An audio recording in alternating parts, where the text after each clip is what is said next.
집중하고 기도하시겠습니다. 주여, 주여, 주여. 아버지 하나님, 아버지 하나님, 아버지 하나님, 성령님, 아버지 하나님, 아버지 하나님, 함께하신 하나님의 이름을 찬양합니다. 홀로 영광 받아 주시옵시고 이 시간 가운데 함께하여 주시옵소서. 성령님, 아버지 하나님, 아버지 하나님, 감사합니다. 감사합니다. 하나님 홀로 영광 받아 주시옵소서. 전능하사 천지를 만드신 하나님 아버지를 내가 믿사오며 그 외아들 우리 주 예수 그리스도를 믿사오니 이는 성령으로 잉태하사 동정녀 마리아에게 나시고 본디오 빌라도에게 고난을 받으사 십자가에 못 박혀 죽으시고 장사한 지 사흘 만에 죽은 자 가운데서 다시 살아나시고 하늘에 오르사 전능하신 하나님 우편에 앉아 계시다. 저리로서 산자와 죽은 자를 심판하러 오시리라.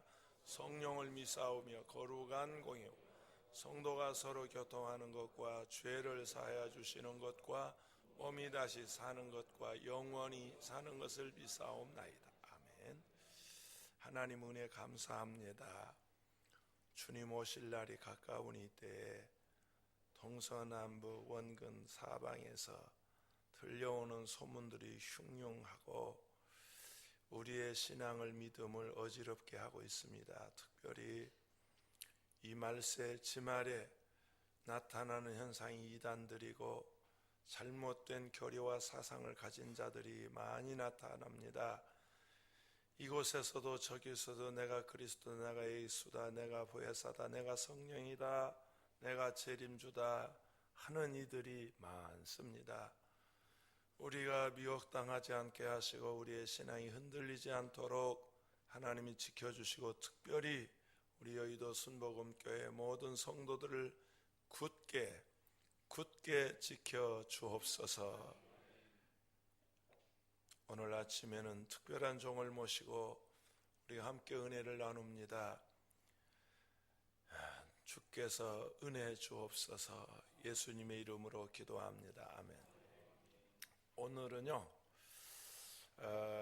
사이비 종교집단 신천지 이만희의 정체에 대해서 우리보다 훨씬 잘 알 수밖에 없는 것이 이분이 이만희 씨 최측근에서 이만희 씨를 모신 분이고 섬긴 분이어서 우리보다는 10배, 100배, 1000배 이만희 씨에 대해서 잘 아시는 그런 분입니다. 이미 광고한대로 신현옥 소장님이십니다. 전에 신천지 총회 교육장이었고 교회를 담임하셨다니까 신천지에서 이렇게 해라 하고 가르친 분이니까 얼마나 잘 아시는 분이겠습니까?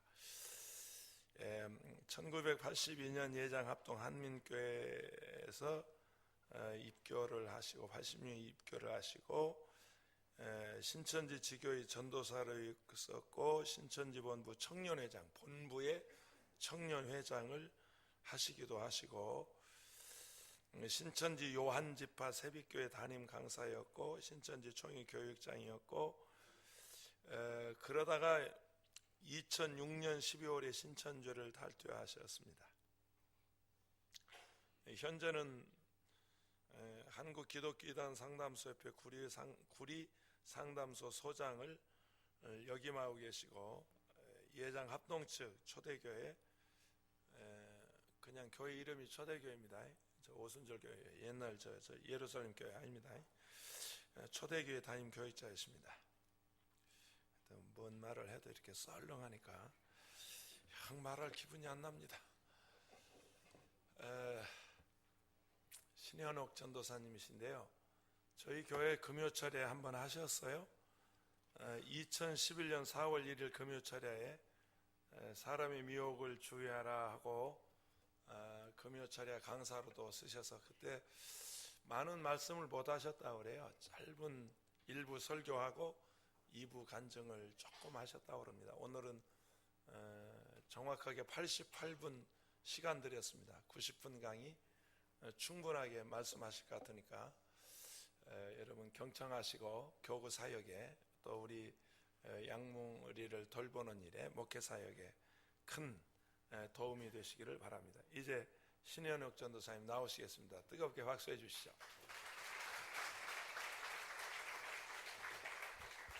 네, 할렐루야.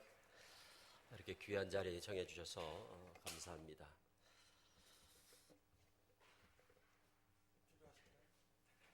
네.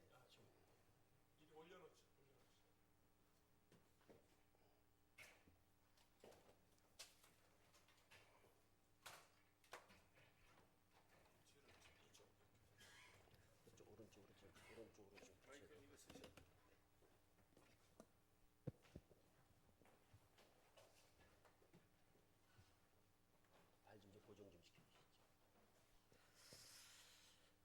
자, 금의 신천지로 인해서 아주 한국 교회가 몸살을 앓고 있습니다.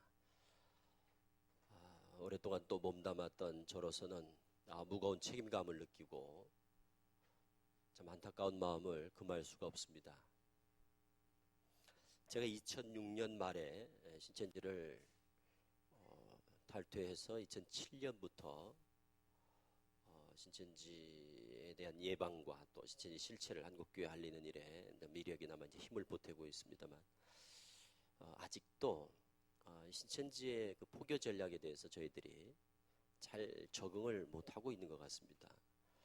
저들은 날로 계속해서 진화를 하는데 저희들이 미처 따라가지를 못하다 보니까 한 벌써 6년, 7년 됐지 않습니까? 2007년부터 시작을 하더라도 지금쯤이면 그 피해가 좀 감소해야 될 그런 시기인데도 불구하고 2010년에 10,000명이 1년에 늘었습니다. 신천지가. 그리고 2011년에 15,000명, 작년에 15,000명이 늘어났습니다. 그리고 올해는 5월달까지 해서 16,000명이 이미 수료를 했습니다. 그리고 하반기까지 가면 한 3만 명 정도 되겠죠.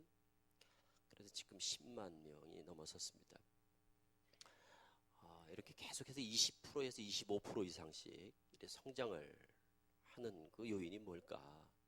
뭐 여러 요인이 있겠습니다만 무엇보다도 저희들이 이 신천지를 비롯한 이단 문제의 그 폐해 심각성을 저희들이 인식하지 못하는데 가장 큰 원인이 있다라고 생각을 합니다. 전도도 중요하고 또 선교, 또 제자 훈련, 뭐 여러 가지 각종 프로그램을 통해서 성도들을 양육하는 것도 또 관리하고 하는 것도 중요하지만 그에 못지않게 이미 전도된 또 성도들을 어떻게 잘 지켜내고 또 보호할 것인가 하는 이런 문제에 대한 보다 좀 깊은 관심이 아주 절실히 필요할 때라고 생각이 됩니다. 아직도 피해를 당한 가정이나 또 피해를 당한 교회나 이들이 겪는 그 고통 또 그 교회들이 겪는 아픔들은 참 이루 말할 수 없는 그 큰 고통을 겪습니다. 저희들은 늘 이제 그런 피해자들을 만나고 피해 가정들을 만나고 또 피해 교회들을 어제도 서울 그 강북에 그 큰 교회 한 7,000명 되는 교회가 지금 2,000명 남았거든요. 이런 그 교회들의 아픔들을 늘 이제 접하고 늘 상담을 하고 참 같이 어떻게 참 해결을 하기 위해서 동분서주하고 있습니다만 다 이 모든 원인들을 찾아 들어가 보면 결론은 초기 대응을 제대로 하지 못한 데서 기인하고 또 어떻게 대처해야 될 줄 자체를 모릅니다.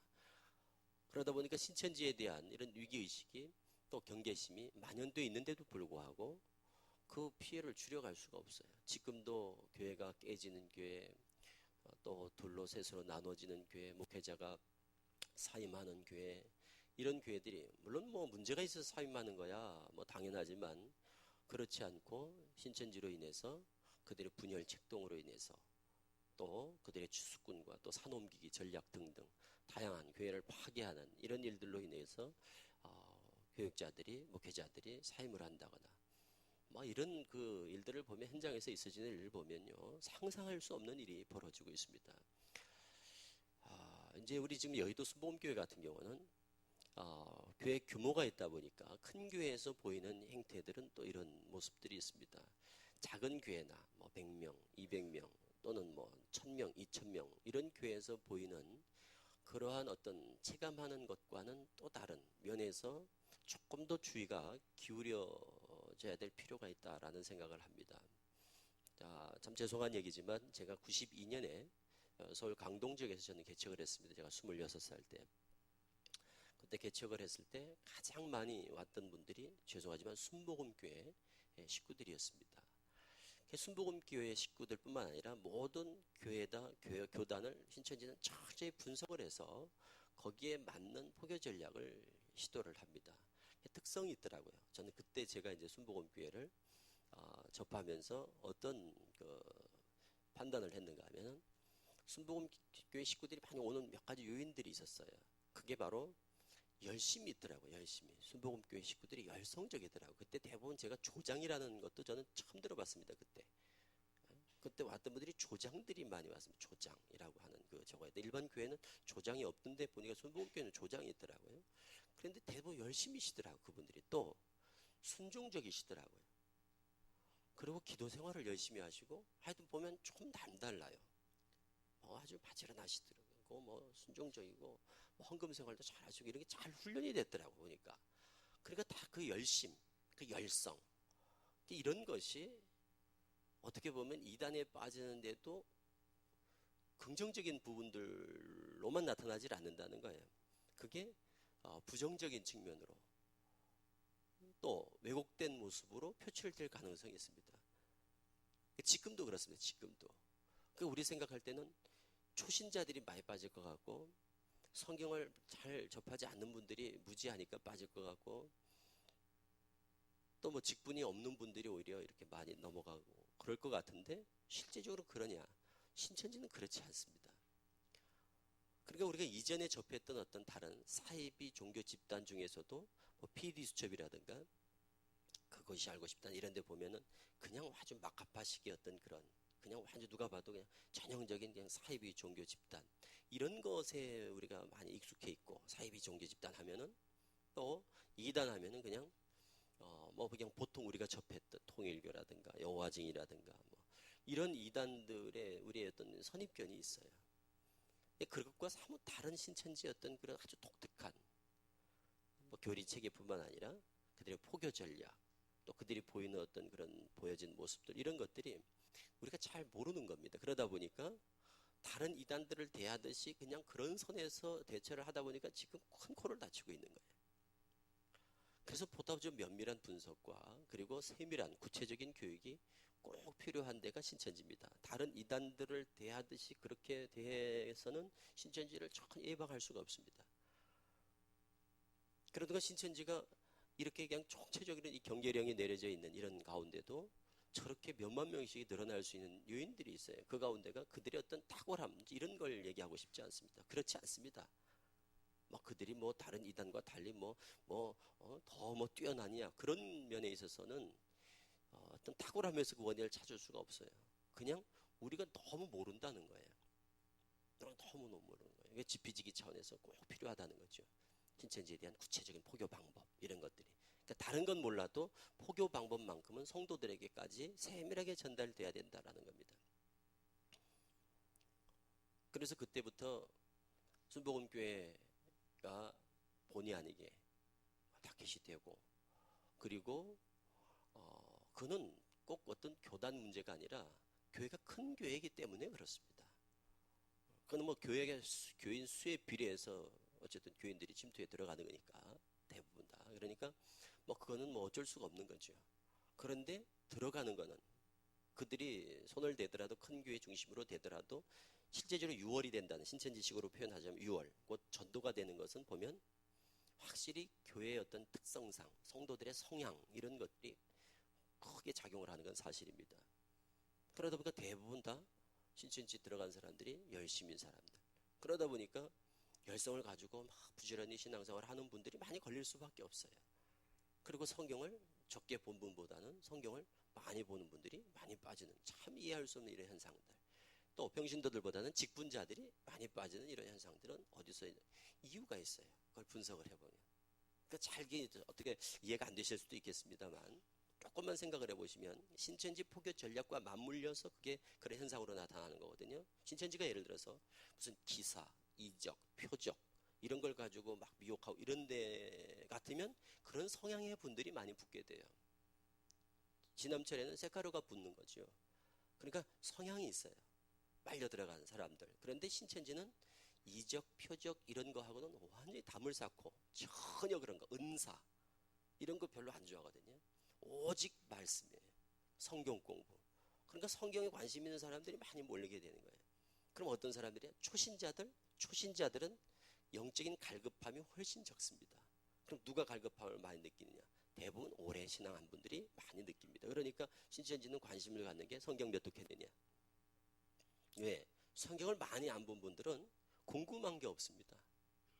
성경을 많이 접할수록 궁금한 것도 많이 생기는 것이고 호기심도 많이 생기는 것이지 내가 무지하다는 것도 깨닫는 것이지 성경을 접하지 않는 분들이 나타나는 공통점이 뭔가 하면 관심이 없기 때문에 성경에 대한 어떤 지적 욕구가 훨씬 떨어집니다.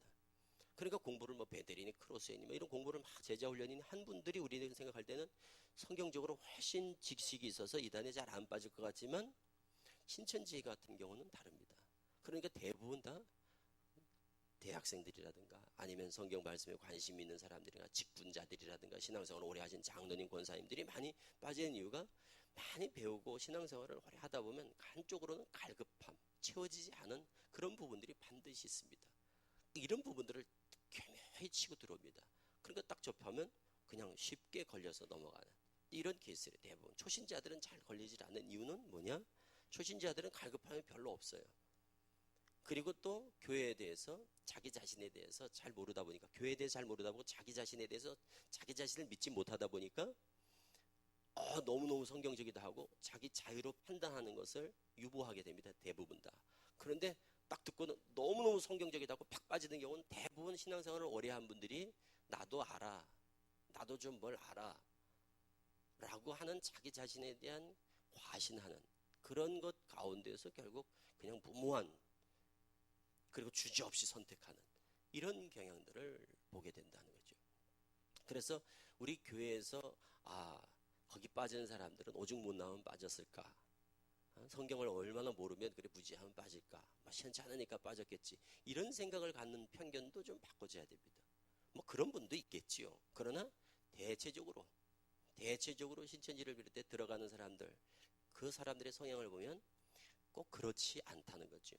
그래서 누구든지 피해자가 될 수 있다는 것에 대한 생각을 해야 됩니다. 그러니까 성도들이 그런 의식이 없어요. 동영상을 보여주고 교육을 해도 성도들 교육하면 저게 나하고 무슨 상관이 있을까? 내가 저런데 왜 빠져? 난 평생 예수만 믿고 왔는데 저런데 빠진 사람들은 뭐 시원치 않으니까 빠졌겠지라고 하니까 나하고 어떤 이단의 피해를 입는다 하는 것을 연관 짓지를 않습니다. 상상도 못해요. 그러니까 저희들이 매일 그런 분들을 만나니까 막 속이 너무너무 답답하죠. 매일 방문해서 피해 상담 또 상담해주고 또 회심 교육시키고 하는 그런 피해자들을 매일매일 만났는데 똑같은 얘기를 해요. 이분들이 내 아내가 거기 빠질 줄 몰랐다. 내 아내는 지금 50년째 지금 신앙생활을 하는데 무슨 어느 권사다. 그 사람이 신천지에 빠지다니 이해가 안 된다. 내 아들이 거기 빠졌다 하고 우리 부모님이 빠졌다고 하고 맨 아무도 예상하지 못한 사람이지 나는 내 아들이 빠질 줄 알았다. 이런 사람 한 사람도 없습니다. 내 아내 거기 빠질 줄 알았다. 이런 사람 없어요. 다 놀라는 거예요. 목사님들도 마찬가지예요. 우리 교회 어떤 장로가 빠졌다. 이게 진짜 믿어지지 않는다 하고 다 이러시는 모습이 왜 그런가 하면 결국 신천지가 어떻게 어떤 사람들을 주로 타겟을 해서 표적을 삼아서 포교하는지에 대해서 전혀 사전 지식이 없는 거예요. 그러니까 놀라운 거예요. 그리고 빠지고 나면 대부분 목사님들이 반응하는 것은 똑같은 반응을 합니다. 나는 이해가 안 된다. 다 그래요. 다 이구동성으로 하시는 말씀이 아니 김장로 그 신천지 이만희가 믿어져? 난 이해가 안 되네. 제정신이야 그러고. 그러니까 다 이런 식이에요. 그러니까 제가 볼 때 평생 이해를 못 하시는 거예요. 처음에 한 사람이 빠지면 왜 빠졌는가에 대해서 분석을 하고 그 병 같은 병의 진단을 바로 하기 위해서 원인 분석을 하고 처방을 하고 이래야 되는데 늘 대처하시는 모습이 좀 안타까워요. 지금 목사님들이 하니까 제가 좀 좀 이렇게 허물 없이 말씀을 좀 드리겠습니다. 쉽게 평신도들한테는 참 뭐 쉽게 얘기하기가 참 불편한 부분이지만 그러니까 평생을 이러시더라고요. 이해가 안 된다고. 계속 이해를 못해. 그래 계속 빠지고 그 목사님은 계속 이해를 못 하시더라고요. 그러니까. 저는 이해를 하셔야 된다는 거죠. 아, 이래서 빠지는구나. 아, 이래서 성도들이 빠지는구나를 알아야 그 다음에 어떻게든지 성도들에게 다음에 빠지지 않도록, 다른 분들은 빠지지 않도록 예방 교육이 되고 사전에 어떤 지식을 전달해주고 이렇게 될 텐데 그런 게 안 되는 게 너무너무 안타까운 거예요. 그래서 오늘 이 자리가 너무너무 저는 큰 기대를 하고 왔습니다. 제가 꼭 교육자들과 또 교회에서 어떤 앞에서 일하시는 분들은 정말 신천지에 대한 정확한 정보가 있어야 되고, 그리고 어떻게 대처해야 될까에 대한 기본 매뉴얼이 있어야 되거든요. 신천지가 적발됐을 때. 그리고 현실 인식을 어떻게 할 건가, 그리고 이것을 어떻게 대처해 나갈 것인가, 이런 것들에 대한 그것이 너무너무 중요하죠. 그리고 특히 여의도 교회, 여의도 순복음교회는 그 교회 지금 특성상 지금 상황이 신천지에 아주 중요한 타겟이 되고 있는 건 틀림없습니다. 목사님께서 잠시 말씀을 하시는데 3,000명이 뭐 들어왔다 이런 얘기 하는 나오는 얘기가 저쪽에서 그것을 계획을 세웠던 겁니다. 계획을 세운 거예요. 시몬지파라는 데가 있습니다. 영동포 시몬지파라고 해서 이쪽을 관할하는 지파가 있어요. 거기서 회심을 했는데 회심한 사람의 입에서 나온 대단히 구체적인 정보였습니다. 그것이 뭐였는가 하면 시몬지파에서 3,000명을 이번에 여의도 순복음교회에 무슨 축제가 있다고 그랬어요. 그러니까 이렇게 새 가족들을 초청하는 무슨 축제에 3,000명을 집어넣기로 철저히 계획을 세워가지고 그 계획을 3,000명을 집어넣는다는 것은 신천지에서도 사실 쉽지 않습니다. 한 지파에서. 그러나 그 프로젝트를 진행을 했던 것은 사실입니다. 그래서 3,000명을 집어넣는다고 했어도 실제로 3,000명을 동원할 능력이 없어요. 이쪽이 신문지파가. 그러다 보니까 그것이 이제 와전이 됐어요. 그러나 제가 볼 때 3,000명은 아니래도 적어도 몇백 명 단위는 제가 볼 때 힘들었다고 봐요. 몇십 명 정도는 집어넣을 충분한 가능성이 있다, 이렇게 판단이 되어집니다. 그러니까 그게 왜 체감하는 정도가 다른가 하면 덩치가 크면 느낌이 조금 덜한 건 사실입니다. 이번에 이제 지금 쭉 점검을 하고 계신다고 그러는데 정말 좋은 계기가 됐고, 오히려 그런데 기본적으로 새가족부에서 그런 것들은 시스템화해서 관리를 하셔야 됩니다. 왜 그런가 하면 이번 기회가 아니라도 이번에 그들이 뭐 이번에 작심을 하고 집어넣었다 이게 아니라도 원래 교인 수에 비례해서 기본적으로 들어가 있는 수가 있습니다. 특히 우리 여의도 순복음교회는 제가 제일 염려하는 것은 청년부입니다. 저는 몇 건의 전화를 청년부에서도 제보를 직접 제가 받기도 했었는데 청년부에는 집중적으로 여기 많이 들어와 있다는 것은 사실입니다. 지금 저쪽에 어디죠? 거기도 한 6, 7만 명 모인다고 하는 그 교회도 청년부가 지금 집중적으로 공략을 당해서 참 계속 어려움을 겪고 있거든요. 또 저 인천의 모 교회 같은 경우는 거기도 몇만 명 모이는 교회인데 신천지가 500명, 600명 정도 들어갔다고 보는데 그래서 지금 교회가 완전히 쑥대밭이 돼 있습니다. 그러니까 큰 교회로 왜 자꾸 들어가냐 이놈들이. 그 이유가 활동하기가 좋습니다. 그리고 사람들을 내 고르기가 좋습니다. 아무나 뭐 데려가는 게 아니니까. 그래서 특히 청년부 그리고 새가족부에서 신경을 좀 많이 쓰셔서 사람들을 다 좀 걸러내셔야 됩니다. 청년부에는 특히 신천지에서 집중적으로 들어올 공산이 큰 데는 청년부입니다. 근데 이것이 적은 규모로 들어오지 않습니다. 뭐 대충 비례해서 보통 뭐 1,000명 단위 같으면 뭐 몇 명씩 이렇게 들어가고 뭐 몇십 명 들어가지만 이게 몇만 명 되는 데 같은 경우는 많이 들어가도 잘 표가 안 나요. 그리고 얘들이 너무너무 치밀하게 활동을 하니까 적발을 못 한다는 거예요, 우리가. 그러니까 적발이 안 되면 없다고 생각을 하는 거예요. 그런데 이거는 아닙니다. 그냥 들어왔다 이렇게 생각을 하셔야 돼요. 그러니까 우리는 아직 잡은 사람이 없어. 그러니까 우리는 피해가 없나 봐. 이건 아닙니다. 절대 아닙니다. 그러니까 그냥 늘 들어와 있다는 생각을 가지시고 늘 거기에 맞춰서 대응을 하셔야 돼요. 교육도 하시고 그리고 모든 회원들이 또 모든 성도님들이 신천지에 대해서 충분히 알 수 있도록 그래서 감지할 수 있도록 들어오면 가만히 있는 게 아니죠. 이 사람도 움직이잖아요. 추수꾼들이 들어오면 움직인다고 해요. 그럼 그 움직임을 폭착하는 건 목사님이 아니에요. 성도들에서 센서에서 감지가 돼야 되거든요. 그럼 성도들이 예민해져야 됩니다. 그럼 성도들이 알아야 돼요. 그러니까 성도들에 대한 교육이 안 되고는 근본적인 대처는 어렵다라는 거예요. 들어오면 움직일 때 목사님을 손을 대는 게 아니잖아요. 성도들한테 접근을 할 때 성도들이 가까이 왔을 때 딱 센서가 작동하도록 이건 좀 이상하다라는 느낌을 갖도록 해주는 것은 교육자들이 알아서 되는 게 아닙니다. 성도들이 알아야 바로 신고가 들어온단 말이죠. 그래서 모든 전 성도들이 예민하도록 만들어가는 방법, 이거는 교육밖에 없어요. 그래서 제가 일부러 제가 이 책을 이 교환을 제가 전국의 집회를 그래 해도 이 교재를 나눠드리질 않았습니다. 제가 이 파일을. 그런데 일부러 제가 이걸 보내드렸어요. 왜? 뒤에 보시면 제 26페이지서부터 보면 이 부분은 26, 27, 28, 29 그리고 그 뒤에 교육 내용이 나옵니다. 26부터. 이 교육 내용은 하여튼 전 성도들이 좀 알 수 있도록 어떤 방법으로든지 각 파트별로 교육을 시키시든지 문서 해가지고 알려주시든지 아니면 신문에 게재를 하시든지 해서 성도들이 요거는 꼭 좀 한번 접할 수 있도록 그렇게 좀 해주셔야 됩니다. 왜 그런가 하면 신천지가 들어와서 얘들이 움직이면 뭘로 접근하는가 하면 성경 멘트로 접근을 하니까 성경 멘트, 뭔가 성경을 가지고 호기심을 유발하는 멘트로 접근을 하지 그냥 끌고 가는 게 아니니까 그들이 접근했을 때 그 접근 멘트를 통해서 감지하는 것 밖에는 없습니다. 유일한 방법이. 그리고 그 사람이 신천지다를 확인하는 방법도 다른 거 가지고는 확인이 안 됩니다. 저희들도 마찬가지입니다. 저희들이 전국에서 수십 통 전화가 매일매일 전화를 받아도 대부분 이런 겁니다. 이런 일이 있는데 이 사람이 신천지인지 확인해달라고 이런 전화가 많이 오거든요. 그러면 저희가 확인할 수 있는 방법은 딱 한 가지밖에 없습니다. 마지막에 공부한 게 뭡니까? 이거를 딱 물어요. 그러면 대답을 합니다. 응답받는 기도의 원리를 배웠습니다. 그건 100% 신천지입니다. 이렇게 하는 거거든요. 그러니까 그들이 소위 말하는 팔아먹는 제품이 있다고요. 비유하자면. 그 제품명을 성도들이 알고 있어야 돼요. 우리가 맥콜 이러면 안 사 먹잖아요. 왜? 그거는 통일교에서 판매하는 것이다 라는 걸 어디서 들었기 때문에 괜히 딴 거 먹지 그 일부러 굳이 안 먹거든요. 이와 같이 신천지가 팔아먹는 그들의 교리가 있어요. 이거를 성도들이 알고 있어야 됩니다.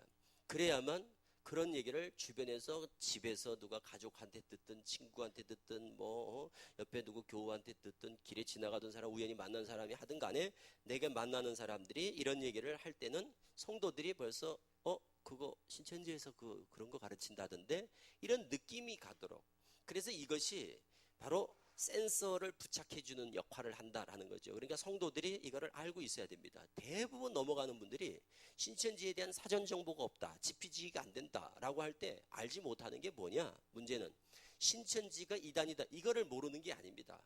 신천지 이단이라는 거 다 합니다.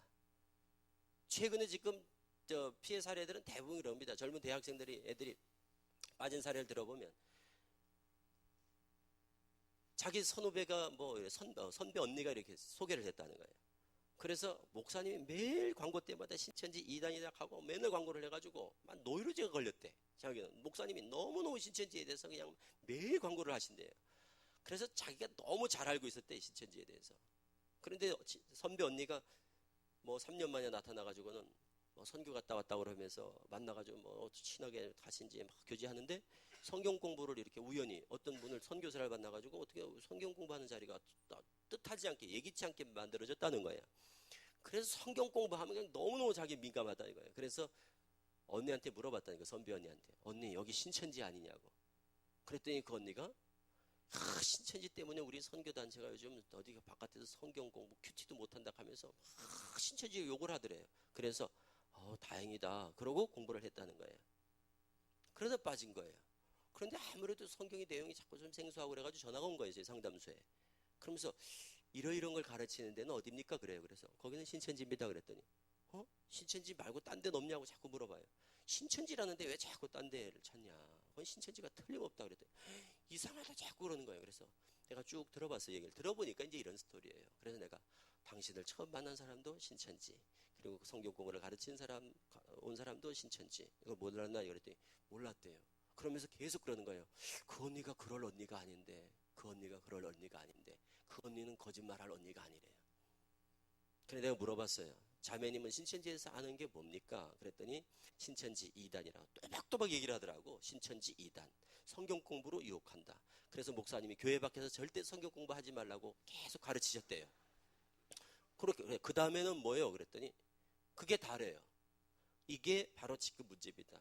지금 한국 교회가 신천지에 대해서 좋은 경계령을 내렸는데 가르치는 건 이겁니다. 신천지 2단, 이만희 교주가 있다. 거기는 예수 믿는 데가 아니라 이만희를 교주로 삼아 믿는 데다. 성경 공부로 유혹한다. 그러니까 교회 밖에서 성경 공부하지 말라. 여기까지. 그러니까 성도들이 다 알아, 이거는. 그래서 지금 현재 신천지 공부를 하고 있는 사람이 한 2만 명 정도 공부를 하는데요. 그 2만 명의 99%가 100%죠, 거의. 호기심을 가지고 들어가는 사람은 제가 볼 때 1%도 되질 않습니다. 거의 대부분이 다 이러고 공부를 하고 있다는 거예요. 정신을 바짝 차리고 신천지가 아니라서 다행이다. 그러고 공부를 하고 있는 거예요. 거기 신천지 줄 알고 가는 사람 한 명도 없습니다. 거의 없다고 봐야죠. 뭐 그냥 호기심에 특별한 이런 게 해서 가는 경우가 아닌 경우는 대부분 다 거기가 신천지지 상상도 못하고 공부를 하고 앉아 있으면서 정신을 바짝 차리고 공부하고 있다는 거예요. 그리고 다행이라고 생각을 하고 그리고 절대 신천지엔 빠지면 안 돼 이러면서 공부를 하고 있는 사람. 어떻게 이게 가능할까? 그게 바로 인간적 신뢰죠. 나를 인도한 이 바람잡이라고 하는 소위 바람잡이가 너무 연기를 잘하고 거짓말을 잘하고 그래서 나와의 신뢰관계를 통해서 이단 신천지에 대한 경계심과 무장한 것을 해제하는 거예요. 그래서 무장해제를 시키는 것이 뭐냐? 인간적 신뢰예요. 속임수에 의한 인간적 신뢰, 무장해제 그리고 가서 들어가는 거예요. 그러니까 이 방법을 가르쳐야죠. 그러니까 이단에 대해서 우리 주의합시다, 신천지 조심합시다 이런 얘기는 의미가 없어요. 그러니까 이런 것과 똑같죠. 우리 사기당하지 맙시다 이래 얘기하는 거랑 똑같아요. 누가 사기를 당하고 싶어 당하는 사람이 세상에 어디 있겠습니까? 다 모르니까 당하죠. 그 필요한 건 뭐냐? 사기 수법을 공개하죠. 사기 수법이 공개되지 않는 한 사기 당하지 말아야지 하면서 당하는 거거든요. 이단에도 마찬가지입니다. 그래서 무엇보다도 신천지의 포교 전략은 꼭 구체적으로 공개돼야 되고 그 중에서도 그들의 교육 내용, 이 복음방이라는 게 1단계거든요. 복음방 1단계가 한 달, 2달. 여기서 다 걸리는 거라면. 그러니까 여기서 빠져나가야 됩니다. 성도들이 여기서 눈치를 채야 돼요. 이런 걸 가르치면 이거는 신천지 같다. 느낌이 와야 돼. 그러니까 이단들이 제일 싫어하는 부류가 있습니다. 이단들이 신천지는 아무나 전도를 하지 않습니다. 타겟 전도를 합니다. 곧 표적해서 딱 잡아서 전도를 합니다. 그래서 사전에 미리 정탐꾼들이 들어가는 겁니다. 정탐꾼들이 들어가서 분위기 파악을 하고 사전 마치 시장 조사하듯이 미리 쭉 다 파악을 해요. 그래서 그 정보를 구체적으로 취득합니다. 그럼 가장 효과가 있는 거는 그 교회에 있던 사람들이 정보원 역할을 해주겠죠. 그걸 고정추수꾼이라고 합니다. 우리 고정간첩 이렇게 표현하는 거랑 똑같습니다. 고정추수꾼이라고 그래요. 그 교회에서 출신된 사람들, 그 교회 출신들이 나가지 않고 그 교회에서 계속 잠복해 있는 거예요. 그러니까 직분이 높을수록, 높다는 거는 중요한 역할을 한 분들일수록 아주 고급 정보들이 나오겠죠. 그러니까 교육자들이 넘어왔다 그러면 너무 좋겠죠. 교회 서무들이 넘어왔다, 행정 관리를 했던 사람들이 넘어왔다 이러면 아주 중요한 정보원이 될 수 있겠죠. 왜? 모든 교인들의 신상을 파악할 수 있으니까. 그러니까 행정실에 들어오는 사람들 대부분 스파이들을 집어넣는 것은 새가족부 아니면 행정실로 아니면 교육자로 집어넣고 이렇게 집어넣죠. 그러면 이제 고급 정보들이 나오죠. 큰 교회는 특히 인사관리하는데도 신경을 많이 쓰셔야 되는 이유가 바로 그겁니다. 행정요원으로 들어갔어요. 어떤 교회. 그 교회 행정 담당. 제가 거기 있을 때 어떤 총회장 그 교회에 정보를 얻기 위해서 행정실로 집어넣어가지고 취직을 한 거예요. 그래서 정보들을 다 빼내는 거예요. 그러면 모든 성도들의 신상에 다 넘어가지 않습니까? 이거는 너무너무 치명적인. 그러니까 정보를 얻어서 사람들을 분석합니다. 성향을 분석하고 목회자의 관계가 어떠냐, 평소 말씀을 사모하는 사람이냐, 아니면 불평불만이 많은 사람이냐, 이런 부류가 있어요. 성향적으로 분류를 합니다. 그리고 기도 생활을 많이 하는 사람이냐, 말씀에 관심 있는 사람이냐. 그러니까 성향을 한 22단계로 분류하는 그들의 분류 방법들이 있어요. 그래가지고 쭉 유형을 분류해서 A, B, C, D 등급으로 나눠가지고 전도를 할 대상, 하지 말아야 될 대상, D급은 깊이 인물이 되겠죠. 이런 식으로 쭉 분류를 해가지고 그 A급들만 팀을 짜가지고 2인 1조, 3인 1조를 해가지고 딱 접촉해가지고 딱 포교를 합니다. 그러니까 그게 그 타겟이 되면 신천지에 대해서 거의 전문가가 아니면 금방 눈치를 채기가 사실 쉽지 않습니다. 그러니까 성도들에게 전문가 수준 아니라도 느낌이라도 갖도록 해줄 필요가 있다는 거죠. 그게 바로 그들이 접근했을 때 멘트들이에요. 제일 중요한 거.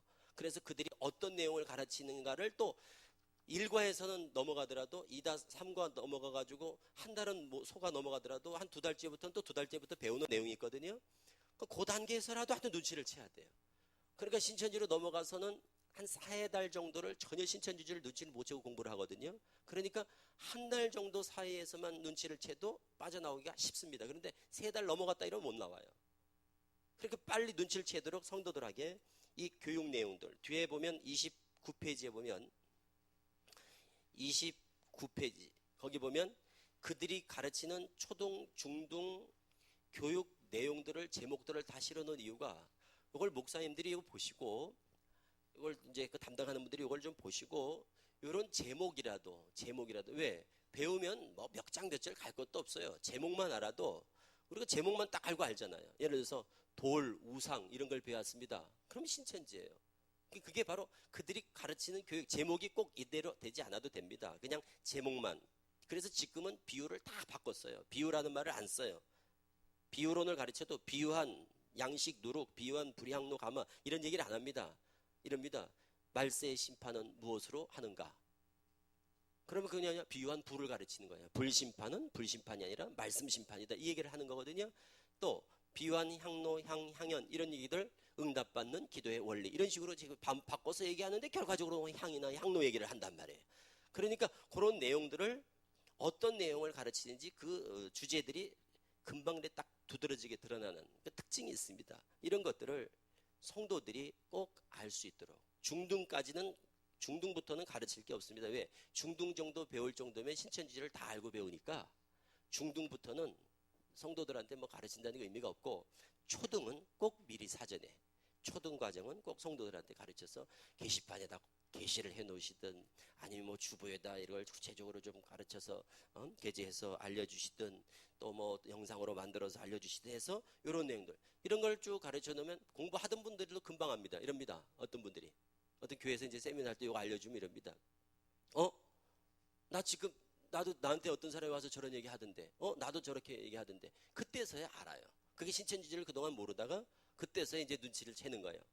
저거 누구 어떻게 그때 와가지고 어디 왔는데 뭐 선교사라 하면서 저런 거 누가 가르치던데 시, 반, 나무, 새 이러면 저거 어디서 많이 들어봤다. 그럼 그때 생각을 한다거나 이런 것처럼 미리 알고 있다는 건 너무나 요긴하고 중요하다 하는 거죠. 그리고 거기 28페이지를 보시면요.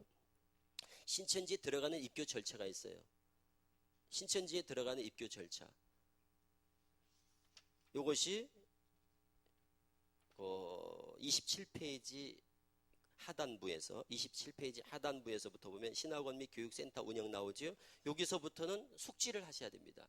기본적으로 신천지는 이렇게 들어가는구나. 이거를 꼭 알고 계셔야 됩니다. 거기 보면은 신천지에 어떻게 들어가는지가 나오지 않습니까?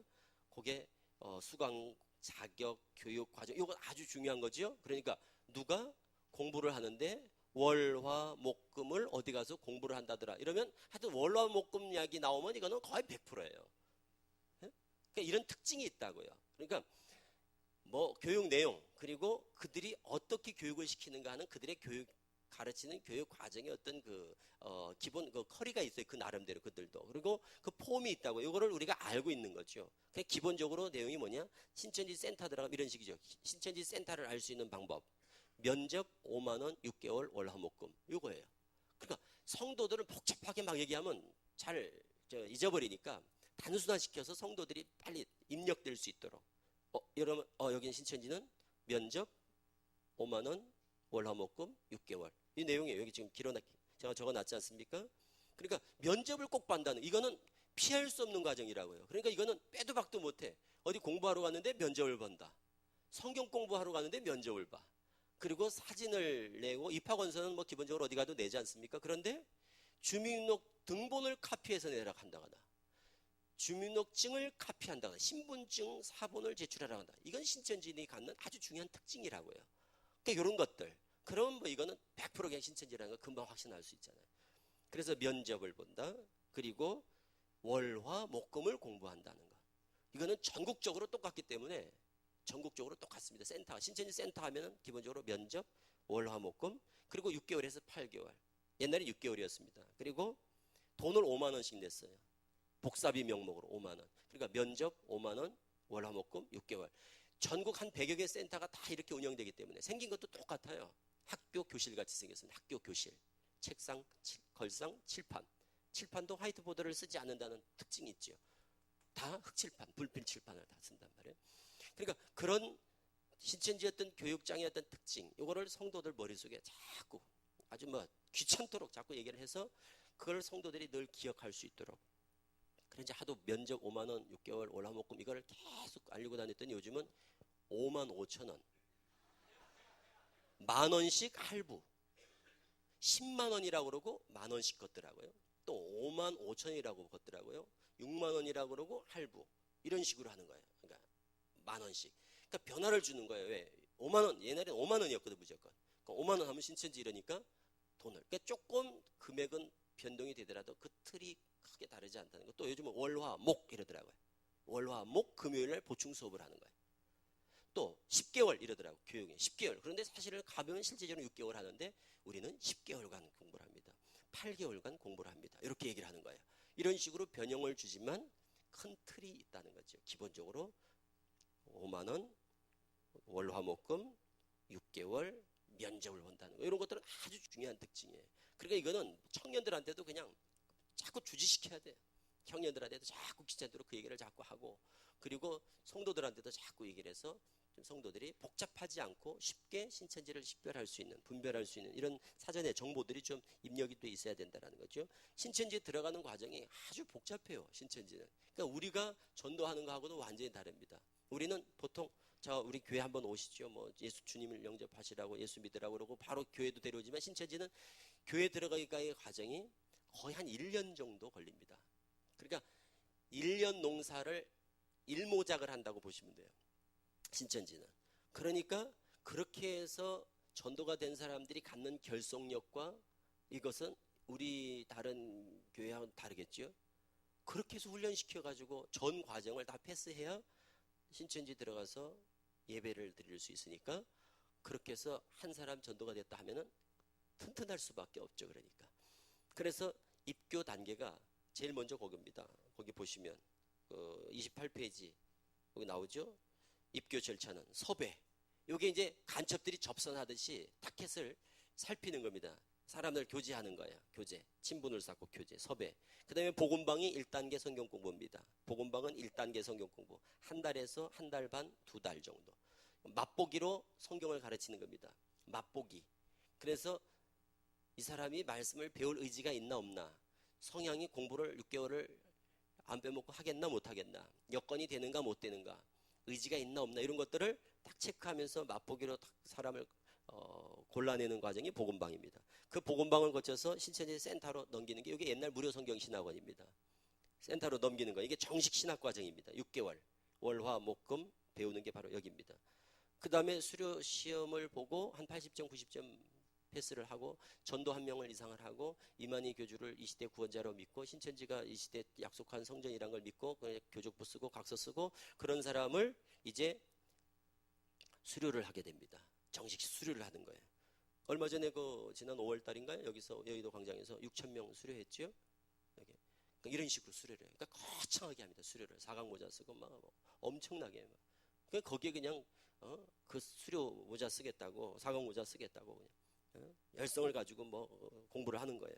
그리고 수료한 다음에는 새가족 교육을 받는데 4주간 정도를 받습니다. 그런 다음에 지문인식을 해서 예배당에 참석할 수 있는 자격을 얻습니다.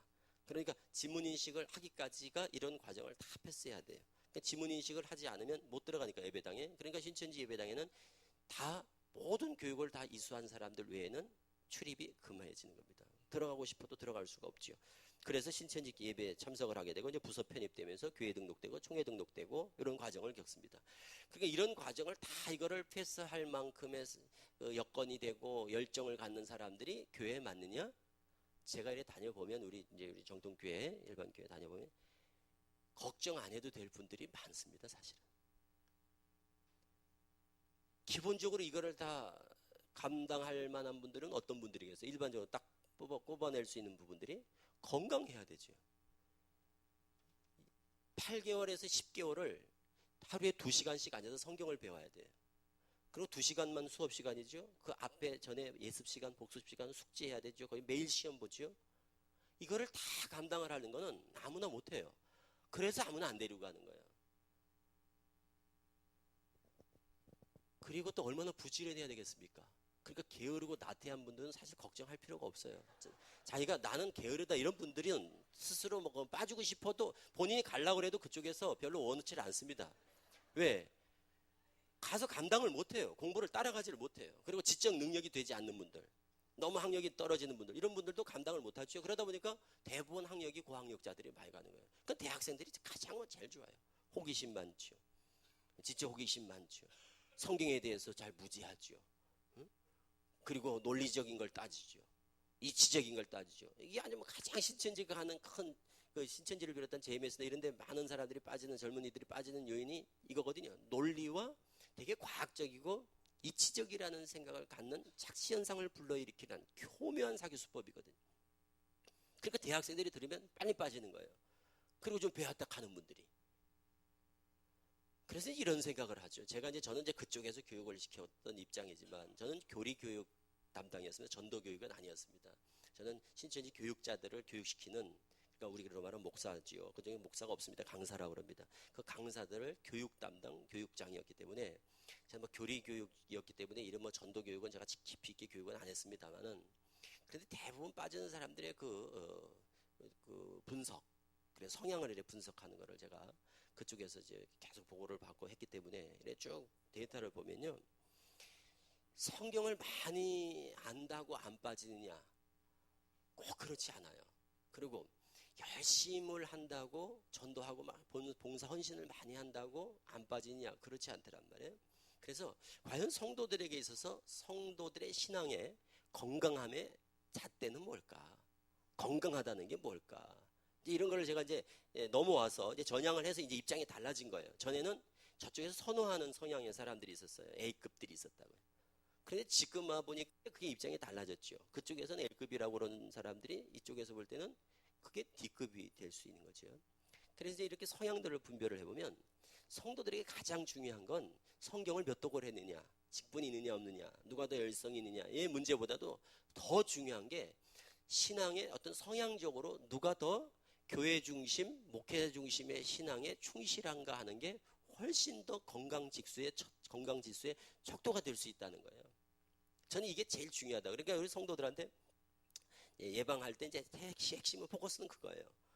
성도들을 빨리 어떤 성경적인 지식을 제가 어떻게 단순간에 어떤 업그레이드 시킬 수는 없어요. 그러나 성도들이 자기 신앙을 한번 점검해 볼 수 있는 기회를 갖고자 하는 거죠. 그럴 때 제일 중요한 게 교회 중심, 목회자 중심의 신앙을 하는 분들은 확실히 미혹이 잘 안 돼요. 조금 성경을 좀 덜 알면 어떻습니까? 조금 무지하면 어때요? 조금 좀 덜 좀 부지런하면 어때요? 그런데 하여튼 게으른 사람이 잘 안 빠지는 반면에 빨빨거리고 돌아다니다가 빠지는 거거든요. 생각을 해보세요. 게으른 사람이 왜 주일날 교회, 내 섬기는 교회 나가는 것도 유세 부리면서 그냥 끙끙대고 나가는 사람이 평일날 월화 목금 그걸 어디 가서 배운다는 건 그건 상상도 못할 일이지요. 그런 열정이 없지요. 그런데 그런 데 가서 공부하는 사람은 어떤 사람이겠어요? 부지런해서 에너지가 넘치는 사람들이에요. 대부분 다. 그것이 선한 용도로 선하게 선용되는 것이라면 얼마나 좋겠습니까만, 그런데 그것이 삐딱하게 어떤 지적인 욕구를 충족시키고자 하는 그런 삐딱한 열정으로 빠져나갔을 때 그것이 결국 이단에도 빠져서 팍 빠져가지고 그냥 열심히 저러고 전도하러 돌아다녀서 사단에 그냥 꼭두각시가 돼가지고 저렇게 선하게가 아니라 그냥 악하게 쓰임을 받게 되는, 그것이 결국 그 어떤 열심에도 요인이 있는 거예요. 그러니까 우리가 성도들을 그냥 열심히 충성, 봉사, 지적인 욕구를 키워주는 것만이 능사가 아니더라는 거예요. 그래서 제가 중요하다고 생각하는 건 교회 중심, 목회자 중심의 신앙이 참 중요하다는 거예요. 그래서 실제적으로 신천지에서 D급이 있어요. D급.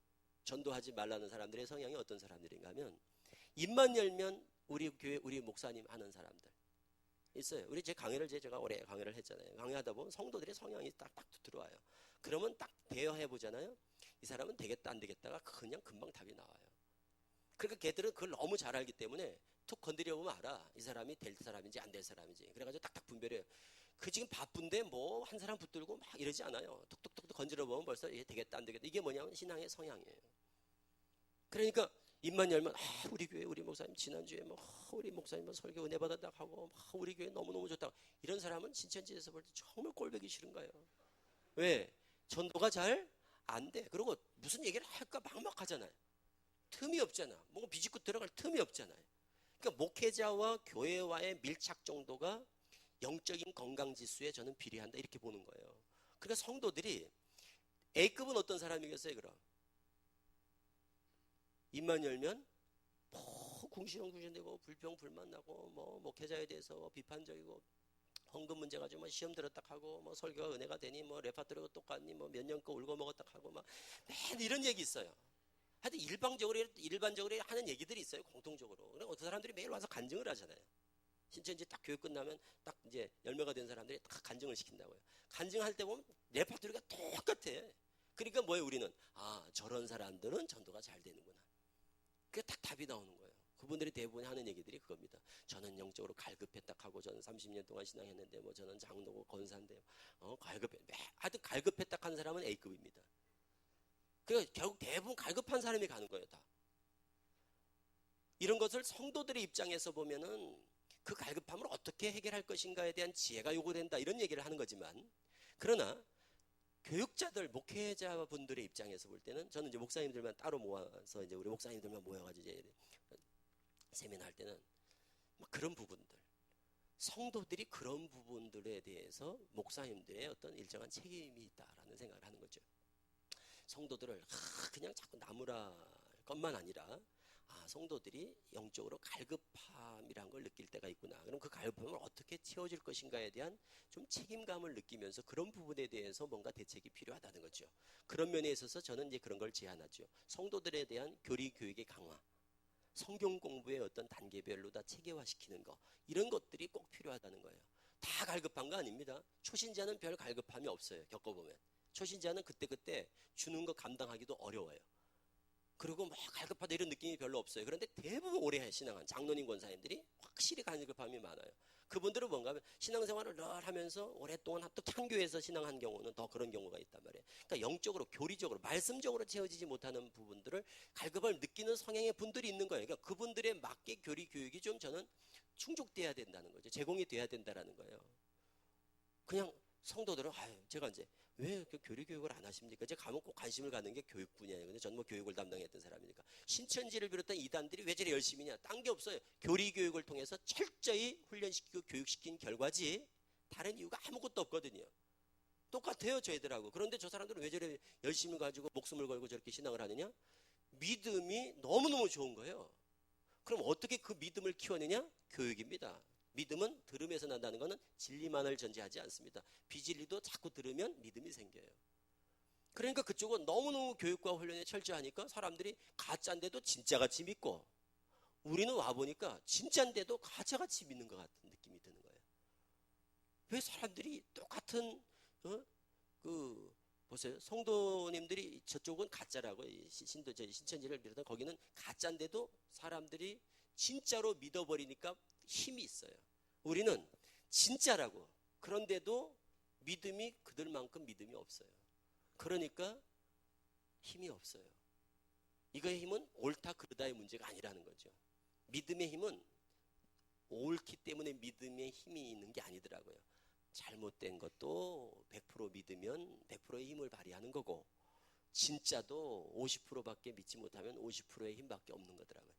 그래서 교육이 너무너무 중요한 걸 저는 잘 알거든요. 그래서 성도들에게 체계적인 교육이 필요하다. 그래서 말씀드리면 이럽니다. 대부분 말씀하시는 부분들이 성도들이 그런 거 요즘 관심 없어요. 그렇습니다. 대체적으로 관심이 없더라도 그 중에는 관심이 있는 분들이 있습니다. 그분들이 담을 넘는 겁니다. 여기서 해결이 되는 분들은 담을 넘어가지 않아요. 그런데 여기서 해결이 안 돼서 줄이다고 생각하니까 여기 있다가는 내가 굶어 죽겠다 생각을 하니까 무리하게 담을 넘는 거예요. 그래서 담을 넘어가지고 분별력은 없고 배는 고프고, 그러니까 이것저것 주워 먹다가 먹지 말아야 될 걸 먹는 거예요. 그런 상황을 불러오지 않기 위해서 성도들에게 그들이 갈급하다고 느끼는 분들에 대해서 영적인 어떤 부분들이 좀 채워져야 된다고 생각을 합니다. 마침 마태 24장에 말하는 것처럼 때를 따라 양식을 나눠줄 자라 하는 것처럼 단계별로 젖을 먹을 자들에게는 젖을 주고 밥을 찾는 사람에게는 밥을 주고 고기를 찾는 사람에게는 단단한 것도 줄 수 있는 이런 뭔가 체계적인 교육 시스템이 필요한데 그 중에서도 교리 교육의 강화, 이거는 제가 꼭 주문하고 싶은 얘기입니다. 교리 교육의 강화. 전국에 제가 수백 교회를 다녀봐도 평신도 교리 교육을 딱 제대로 가르치는 프로그램을 가지고 있는 교회가 열 손가락에 꼽지를 못하겠더라고요. 교리 교육 얼마나 좋습니까? 저는 뭐 신학을 하면서 이제 그걸 보면서 너무너무 좋더라고요. 우리 이제 정통 교리가 신천지는 교리가 없습니다. 이제 조직 신학이 없거든요. 그러니까 신천지 조직 신학을 제가 만드는 중에 2006년에 제가 조직 신학을 만드는 중이었거든요. 신천지 조직 신학을 만들다가 나왔어요. 이게 없어요. 이제 신천지 조직 신학을 없을 거예요. 앞으로도. 그런데 와 보니까 너무너무 좋은 거예요. 제가 신학을 하면서 20년 전에 제가 주의 종이 되겠다고 신학을 준비하다가 이제 들어가가지고 20년 만에 제가 신학을 한 거예요. 그런데 해보니까 너무너무 좋은 거예요. 그러면서 이런 생각이 들었어요. 이런 진수성찬을 왜 성도들한테 가르치지 않을까? 그래가지고 우리는 이제 회심시킬 때 신천지에 온 사람들을 이제 교리교육을 시켰어요. 구원론을 가르치고 기독론을 가르치고 그럽니다. 평신도 조직신학을 가르쳐요. 성도들이 너무너무 좋아하는 거예요. 그러면서 하는 말이 이구동성 이럽니다. 내가 이런 거를 옛날에 신천지 빠지기 전에 배웠더라면 신천지에 안 빠졌을 텐데 나는 금시초문이다 하고 머리털 나고 처음 들어봤다 하고 그게 뭔가 하면 우리가 그냥 신학교에서 배우는 내용이에요. 그런데도 성도들은 교리와는 너무 멀더라고요. 그런데 신천지에 들어가는 사람들이 대부분 그 교리 교육에 대해서 전무한 무지해요. 그러니까 뭐 대도하는 그냥 유치하기 짝이 없는 말도 되지 않은 그런 말 듣고도 너무 좋다 하고 가는 거를 우리가 이해가 되지 않는다 하지 말고 왜 저런 말도 안 되는 유치하기 짝이 없는 교리를 듣고도 저렇게 성도들이 탐닉하는가, 저런 말도 안 되는 걸 듣고도 저렇게 성도들이 좋아하는가에 대한 가르친 사람으로서의 어떤 큰 책임감을 느끼면서 저 정도 수준밖에 안 됐나? 내가 이런 부분에 대해서 좀 미처 생각을 못했다. 그리고 뭔가 다시 근원으로 돌아와서 어떻게 그럼 성도들을 어떤 방향으로 양육해야 될 것인가? 정말 성도들에게 필요한 것이 뭔가를 제대로 좀 한번 체크해 볼 필요가 있다는 거죠. 의외로 성도들이 성경에 대해서 참 무지합니다. 20년 동안 제가 신천지에서 강의를 한 수천 명을 가르쳐 봤습니다. 평신도 그룹부터 목회자 그룹까지 제가 다 가르쳐 봐도요. 성도들이 의외로 성경에 대한 상식이 없어요. 그리고 우리가 평생 듣는 삼위일체. 평생 삼위일체를 부정하면 이단이다. 삼위일체는 인정해야 된다. 평생 삼위일체를 얘기해 놓고도 신천지의 삼위일체를 극단적으로 한번 생각을 해보세요. 저는 20살 때 담임 목사님 따라서 신천지를 갔으니까 어릴 때 목사님만 따라가다 보니까 그래 갔다 하더라도 저 같은 경우는 또 이제 무지했으니까 원래 또 뭐 호기심은 있어도 뭐 목사님 믿다가 목사님이 신천지 이만희 교주한테 성경을 사사받고 있는 줄 모르고 목사님이 계시록을 가르치니까 우리는 그냥 다 배웠죠. 다 배우는 그게 이만희 교주 교리였어요. 그래서 신천지 교회로 그냥 간판이 바뀌어져서 넘어갔습니다. 산옮기 같이. 근데 저는 그런 케이스니까 또 저는 할 말이 있다 하지만 제가 강의를 하면서 장로님 권사님들이 많이 오신다고요. 그럼 그분들은 평생을 신앙하신 분들 아니에요.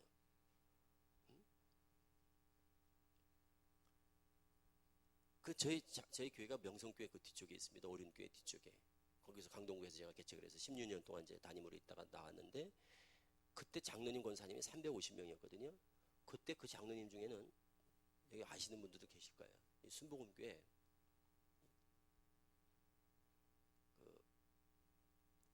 김석주 장로님이라고. 그죠? 아마 옛날에 여기서 방송통신위원회 위원장 하셨던 분일 겁니다. 이름만 되면 알만한 분들이 각 교회 수석 장로님만 해가지고 막 진짜 이런 분들이 오는 거예요. 그래서 공부를 하니까 저는 이런 생각을 했죠. 야, 장로님들도 오고 무슨 목사님들도 오고 그러니까 역시 이 교리가 탁월하구나 이런 생각을 했었어요. 그러니까 신천지인들이 왜 저렇게 기고만장하고 교만하고 저런가 하면 전도를 하면 너무 전도가 잘 돼요. 그러니까 이 사람들이 겁이 없어요. 그리고 목사님들 만나도 주눅이 안 들어요. 목사님 찾아와가지고 목사님 저하고 한번 성경 토론해 볼래요? 이런 사람은 신천지밖에 없어요. 평신도가. 그러니까 목사님들이 볼 때는 기가 막힌 거예요. 교만하기 짝이 없고 당돌하게 보이고 뭐 아나무인격으로 이런다니까 신천지인들이. 왜 그런가 하면 그게 어디서 나오는 자신감이냐. 전도를 현장에서 해보잖아요. 그럼 자신감을 심어주는 게 아니에요. 전도를 해보면 전도가 진짜 잘 된다니까요. 그게 나는 지금 한국교회 우리 성도들이 어느 교회의 문제, 교단의 문제가 아니라 한국교회 성도들이 이단에 대해서 면역력이 현저히 떨어지고 있는 건 사실이에요. 그러니까 면역력이 떨어진다는 얘기는 뭔가 하면 건강하지 않다는 거거든요. 그 중에 요인이 하나가 또 뭐냐? 이단에 대해서 잘 정보가 없는 거예요. 이단에 대해서 잘 몰라. 또 하나가 교리에 대해서 잘 몰라요. 저는 이단의 교리를 우리가 알자는 게 아니에요. 지피지기 저거를 알아야 저쪽 거를 알아야 나를 잘 지키고 우리가 영적으로 승리할 수 있다. 저는 그 주장이 아니에요. 사실은 저는 우리 것만 잘 알면 된다는 입장이에요. 그런데 우리 것을 모르는 거예요 지금. 그러다 보니까 짝퉁을 선택하는 거예요. 진품을 구경을 한 적이 없는 거예요. 그러니까 맨 고르면 짝퉁이에요. 정답을 몰라요. 그러니까 맨날 오답만 골라내요. 이게 지금 우리 성도들이 너무너무 영적인 불감증에 빠져 있고 안보의식이 없어요. 단적인 예가 이겁니다. 저는 지금 이제 신학 공부하면서 이제 알게 된 거예요. 저도 이제 그쪽에 있을 때 막 가르치면 막 성도들이 너무너무 전도가 잘 되니까 제가 신학을 했습니까? 뭘 했습니까? 저는 행정학을 했거든요, 전공을. 그런데 뭐 몇 년간 해가지고 교인들 뭐 1000명, 2000명 모으는 건 한 잠깐이니까. 그러니 뭐 얼마나 그냥 이 말씀이 최고인가 보다. 이런 생각을 갖는 거예요. 그래서 신천지에서 나온 사람들이 정통교회로 돌아온 예가 제가 처음이에요. 다 뭐가 되느냐? 교주를 따르던 사람은 두 가지 중에 하나입니다. 지가 교주가 되든지 교주를 따르든지. 그래서 대부분 교주가 돼요. 신천지에 있다 지금 나와서 제가 아는 사람만 17명이 오픈했거든요. 그 사람들이 뭐예요? 교주예요. 그걸 우리가 교주라고 그러는 거예요. 그런데 자기가 난 교주다 이러면 그러지 않아요. 그냥 오픈해가지고 자기가 말씀 받았다고 가르치는 거예요. 그럼 교주예요, 그 사람들이. 그래서 17명이 제가 아는 사람, 이만희가 죽었다. 40명의 교주가 나올 겁니다, 신천지는. 왜? 전도를 해보니까 너무너무 전도가 잘 되는데요, 뭐. 그러니까 사람들 몇백 명, 몇천 명 모으는 거. 요즘 교회 개척해가지고 쉽지 않습니다. 그런데 신천지는 오픈하면 개척해가지고 뭐 1년에 뭐 200, 300명 못 모으면 그거는 뭐 그냥 인사발령이에요, 바로. 그 정도로 더 많이 오는 게 주 고객이 누구예요? 다 정통교회 신자들이에요. 그런데 제가 이 참 기가 막히다 하는 생각을 한 게 신학을 하면서 이 삼위일체에 대해서 하도 이제 삼위일체 해가지고 나는 이 삼위일체가 뭔지를 몰랐어요. 신천지에서는 삼위일체에 대해서 정통교회에서 뭘 가르치는지를 몰라. 그러니까 삼위일체를 몰라, 의미를. 그냥 이만희 수준이에요. 이렇게 이해를 하는 거예요. 자리 유자 아니에요, 이게 자리. 그리고 이게 몸체자잖아요. 그러니까 자리가 셋인데 몸은 하나다. 이게 계시록 3장 20절, 21절과 연관을 지키는 거예요. 내가 이기고 아버지 보좌에 앉은 것 같이 이기는 자는 내 보좌에 함께 해주겠다. 이 얘기를 자리죠. 이만희 씨 설교예요. 자리죠. 자리는 이제 보좌, 자리다 이거예요. 보좌라는 것. 그러니까 자리가 세 개가 있다. 하나님의 자리, 예수님 자리, 이긴 자 자리. 그런데 자리는 셋인데 몸은 하나다. 하나님도 영, 예수님도 영. 이만희만, 지금 이만희가 이긴 자가 이만희거든요. 이만희만 육체를 가지고 있죠. 지금 이제 몸이 있잖아요. 그래서 성부, 성자, 성령이 이만희 몸에서 하나가 된다는 거예요. 이게 삼위일체 교리입니다, 신천지에. 저는 삼위일체를 몰랐으니까 저는 이게 이런 식으로 삼위일체를 신천지는 이해를 한다고요. 보세요. 저는 뭐 원래 잘 몰랐다가 이제 처음부터 이게 삼위일체인 줄 알고 배운 사람이니까 그렇다 하더라도 평생을 삼위일체를 들으셨을까요, 성도들이? 그런데 어떻게 그분들은 장로님, 권사님들, 심지어 목사님들까지, 신천지가 한 목사님들이 한 200명이 넘어요 지금. 그럼 그 목회를 했다 하는, 신학을 했다 하는 분들이 이런 삼위일체를 듣고, 제가 하는 이런 강의를 듣고, 아 저게 삼위일체였구나 이러고 오는 분들은 뭐냐 이거예요. 전 그게 너무너무 궁금한 거예요 이제. 그러면서 생각을 한 거예요. 우리가 평생 삼위일체라고 얘기를 하지만 실제적으로 성도들이 신천지 교리가 아니라 우리 정통 교리에 대한 기본적인 지식들이, 근본 진리들이, 근본 교리들이 너무 약하다는 거예요. 단적인 예를 제가 말씀드리는 거예요. 단적인 예를. 이외에도 성육신 교리 같은 거 너무너무 중요한 교리인데도 요한복음 1장 14절에 말씀이 육신이 되었다는 그 말을 예언이 성취됐다라는 거 그렇게 강의를 해도 성도들이 에이 그건 아니죠. 그게 무슨 말이 되냐고. 어떻게 그게 그 말이냐고. 이런 얘기를 하는 분들을 저는 만나보질 못했다니까요. 가르치면서도 20년 동안을 강의해도 그런 거에 대해서 평신도들이 딱 문제 제기하는 분들을 못 보면 그런 걸 막 문제를 제기하고 제가 그런 걸 받았더라면 아마 저도 빨리 깨닫는 계기가 되었을 거예요. 그런데 아무도 그런 거에 대해서 문제 제기를 안 하는 거예요. 그러니까 실제적으로 성도들이 칭의가 뭔지 성화가 뭔지 그리고 회개가 뭔지 뭐 단번 속죄 영원 속죄 이런 것들에 대해서 그러니까 지금 우리가 생각하는 것보다 성도들은 훨씬 교리에 약하다. 구원을 어떻게 받는 것인가에 대한 구원의 원리에 대해서 성경적으로 탁탁탁 뒷받침돼 가지고 체계화되어 있지 못하다라는 거예요. 제가 느낀 거는. 그래서 교리 교육이 빨리 강화되지 않는 한 이단과의 싸움에서 우리는 늘 조심스럽고 늘 이렇게 불안한 거예요. 성도들이 넘어가는 건 다른 게 아닙니다. 결국 다 성경 공부에 넘어간다니까요. 성경 공부에. 성경 배우다가 다 빠진다고요. 그때 요한계시록을 비롯한 예언서도 가르쳐져야 되고 저는 그렇게 생각을 합니다. 왜 이단들의 전유물로 그것을 우리가 그들에게 내어주고 있는가? 왜 계시록 얘기하면 이단이고 왜 14만 세상을 얘기하면 이단일까? 거기에 대해서 좀 더 정확하게 어떤 한계를 넘어서지 않도록 테두리를 그어줄 필요가 있다는 거죠. 한계를 그어줄 필요가 있다는 거예요. 그런데 우리가 아예 가르치질 않다 보니까 성도들이 계시록 가서 들어보면 너무너무 재밌다 하고 뭐 성경에 그런 게 있냐 하고 그러니까 호기심을 갖는 거예요. 빠지는 이유가 이런 겁니다. 신천지에 빠지는 요인은요. 첫째, 가르친 자체가 성경적이다라는 느낌이에요. 첫째가 성경적이다. 그러니까 신천지인의 자신감이 뭐냐? 자랑이. 신천지만큼 성경적인 데가 없다. 그럼 왜 성경적이라고 하는지 이유가 있어요. 첫째 성경적이다. 두 번째 너무너무 재밌다 이거예요. 그 가르치는 교수법 자체가 우리 교회에서 듣는 그거 완전히 다르니까 너무 재밌다. 그리고 세 번째는 신기하다. 예를 들어서 이런 식이에요. 지금 여기 보시면 그 비유풀이가 있어요. 비유풀이. 저 29페이지에 보면 비유론 이래 나오지 않습니까? 이 비유론 2달 동안에 이게 송아지 코를 꿰는 과정입니다. 콧뚜레라고 그래요. 콧뚜레. 송아지 코를 딱 꿰는 게 이게 비유풀이에요. 그러니까 비유풀이가 가장 중독성이 강합니다. 이 비유를 통해서 신천지의 코를 꿰는 거예요. 그 다음에는 신천지라는 걸 오픈해도 도망갈 수가 없습니다. 그럼 사람들이 뭐에 저렇게 확 그냥 빠져버리느냐? 비유론입니다. 이게 성경을 어떻게 볼 거냐, 어떻게 해석할 거냐를 완전히 딱 왜곡시켜서 딱 교정시켜주는 게 교정이 아니죠. 왜곡이죠. 이거는 바른 거를 오히려 틀어가지고 잘못된 성경관을 완전히 딱 머릿속에 고착시켜버립니다.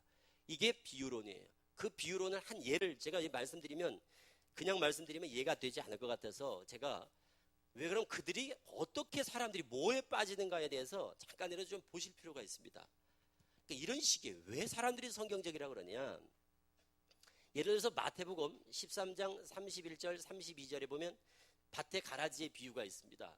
이 밭에 가라지의 비유를 천국은 밭에 감추인 이 밭에 갖다 심은 겨자씨 하나 같다 이 비유입니다. 이것이 처음에는 작은 것이로되 이것이 자란 후에는 나물보다 커서 큰 나무가 되니까 공중에 새가 와서 그 가지에 깃들인다 이 비유입니다. 이거를 이렇게 푸는 거예요. 신천지는 자 시가 뭔지 보겠습니다. 누가복음 8장 11절 읽겠습니다. 그럼 같이 읽어요. 성경만 읽어요. 다른 얘기는 한마디도 안 하고 성경만 몇 장 몇 절 필기하고 읽고 필기하고 읽고 설명 듣고 이것만 합니다. 그러니까 한 강의에 한 39절만 9절만 읽어요. 성경을 성경으로만. 누가복음 8장 11절 딱 읽으면 뭐라고 나옵니까? 씨는 하나님의 말씀이요. 그래서 씨는 말씀. 밭은 뭔지 보겠습니다. 고전 3장 9절. 밭은 사람의 마음이다. 또 나무가 뭔지 보겠습니다. 이사야 5장, 예레미야 5장. 읽어보면 뭐라고 되어 있습니까? 나무는 사람이다. 사람을 나무로 비유한 게 나오거든요. 또 새는 뭔지 보겠습니다. 마태 13장 16절. 비둘기 같은 성령이. 새는 곧 영입니다. 이게 이제 신천지의 비유풀이에요.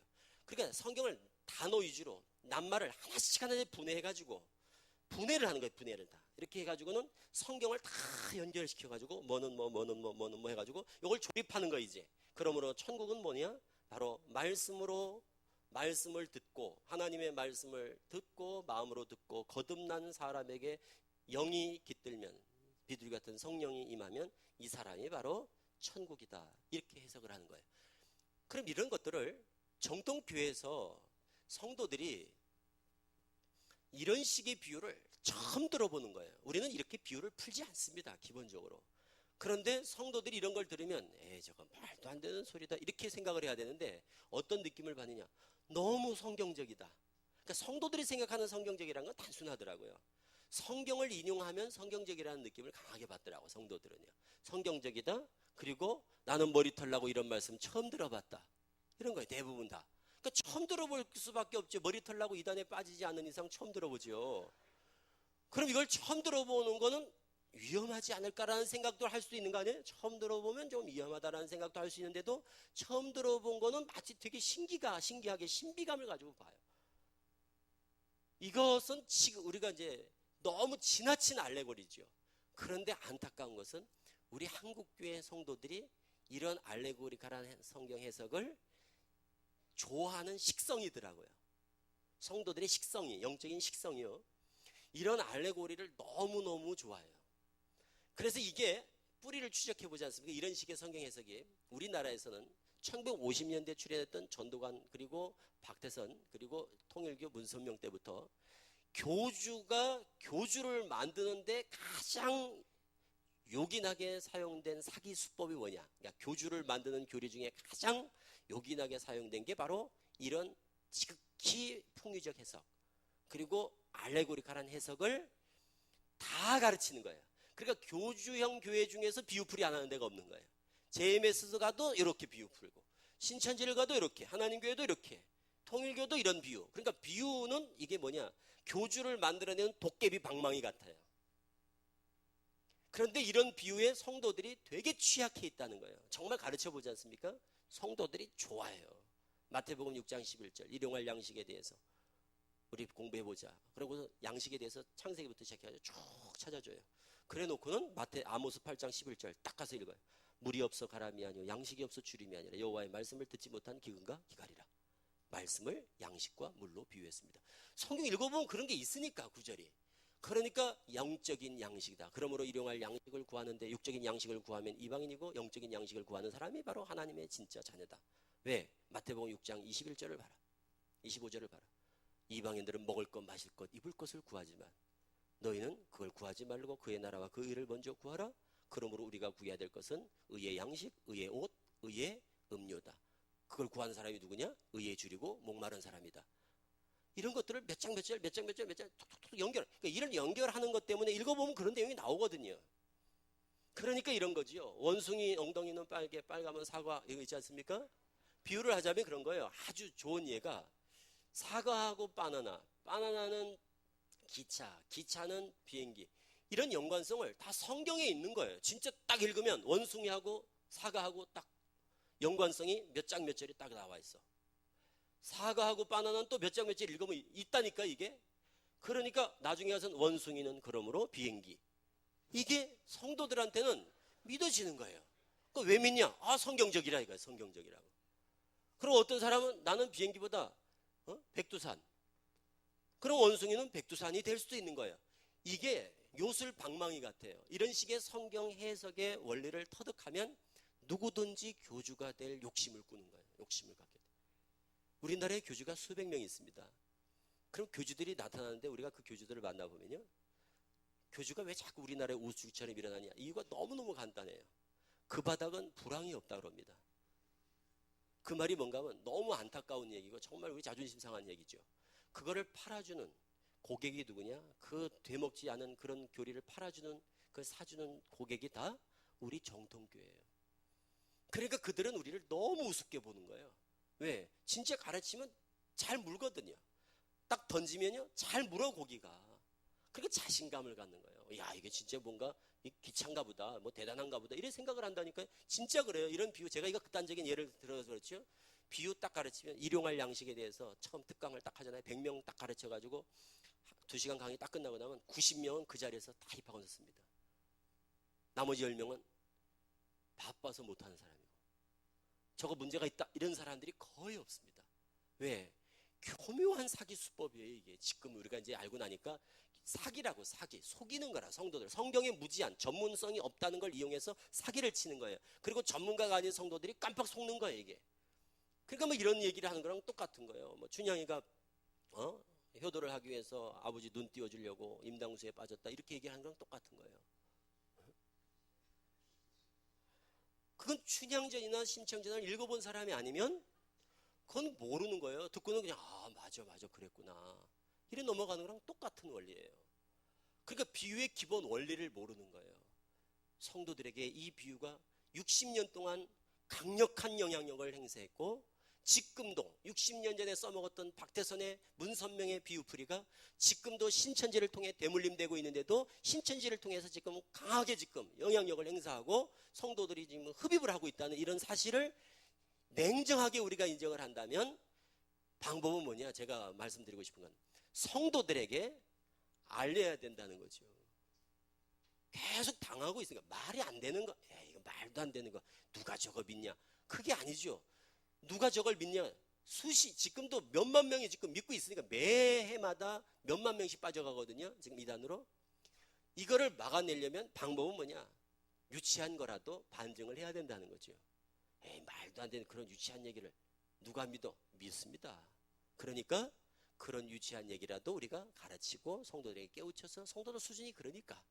그래서 눈높이를 낮출 필요가 있다는 거죠, 저는. 왜 그럴까요? 제가 신학을 해보니까 알겠더라고요. 목사님을 이해하게 됐습니다. 첫째, 신학을 하면서. 왜 전에 보면 목사님들이 가지않게 생각을 하시는 거예요. 제가 막 강의를 하잖아요. 그러면 한 100명이 있으면 대부분 신자들은 막 어찌할 줄을 몰라요. 너무너무 은혜를 받고 막 좋아하는데, 그거다 저 맨 뒷자리에서 이렇게 팔짱 딱 끼고 이렇게 그냥 인상 팍 쓰고 듣는 분들이 간혹 있었어요. 그 보면 나중에 보면 목사님이야, 그분이. 그리고 와서 물어요.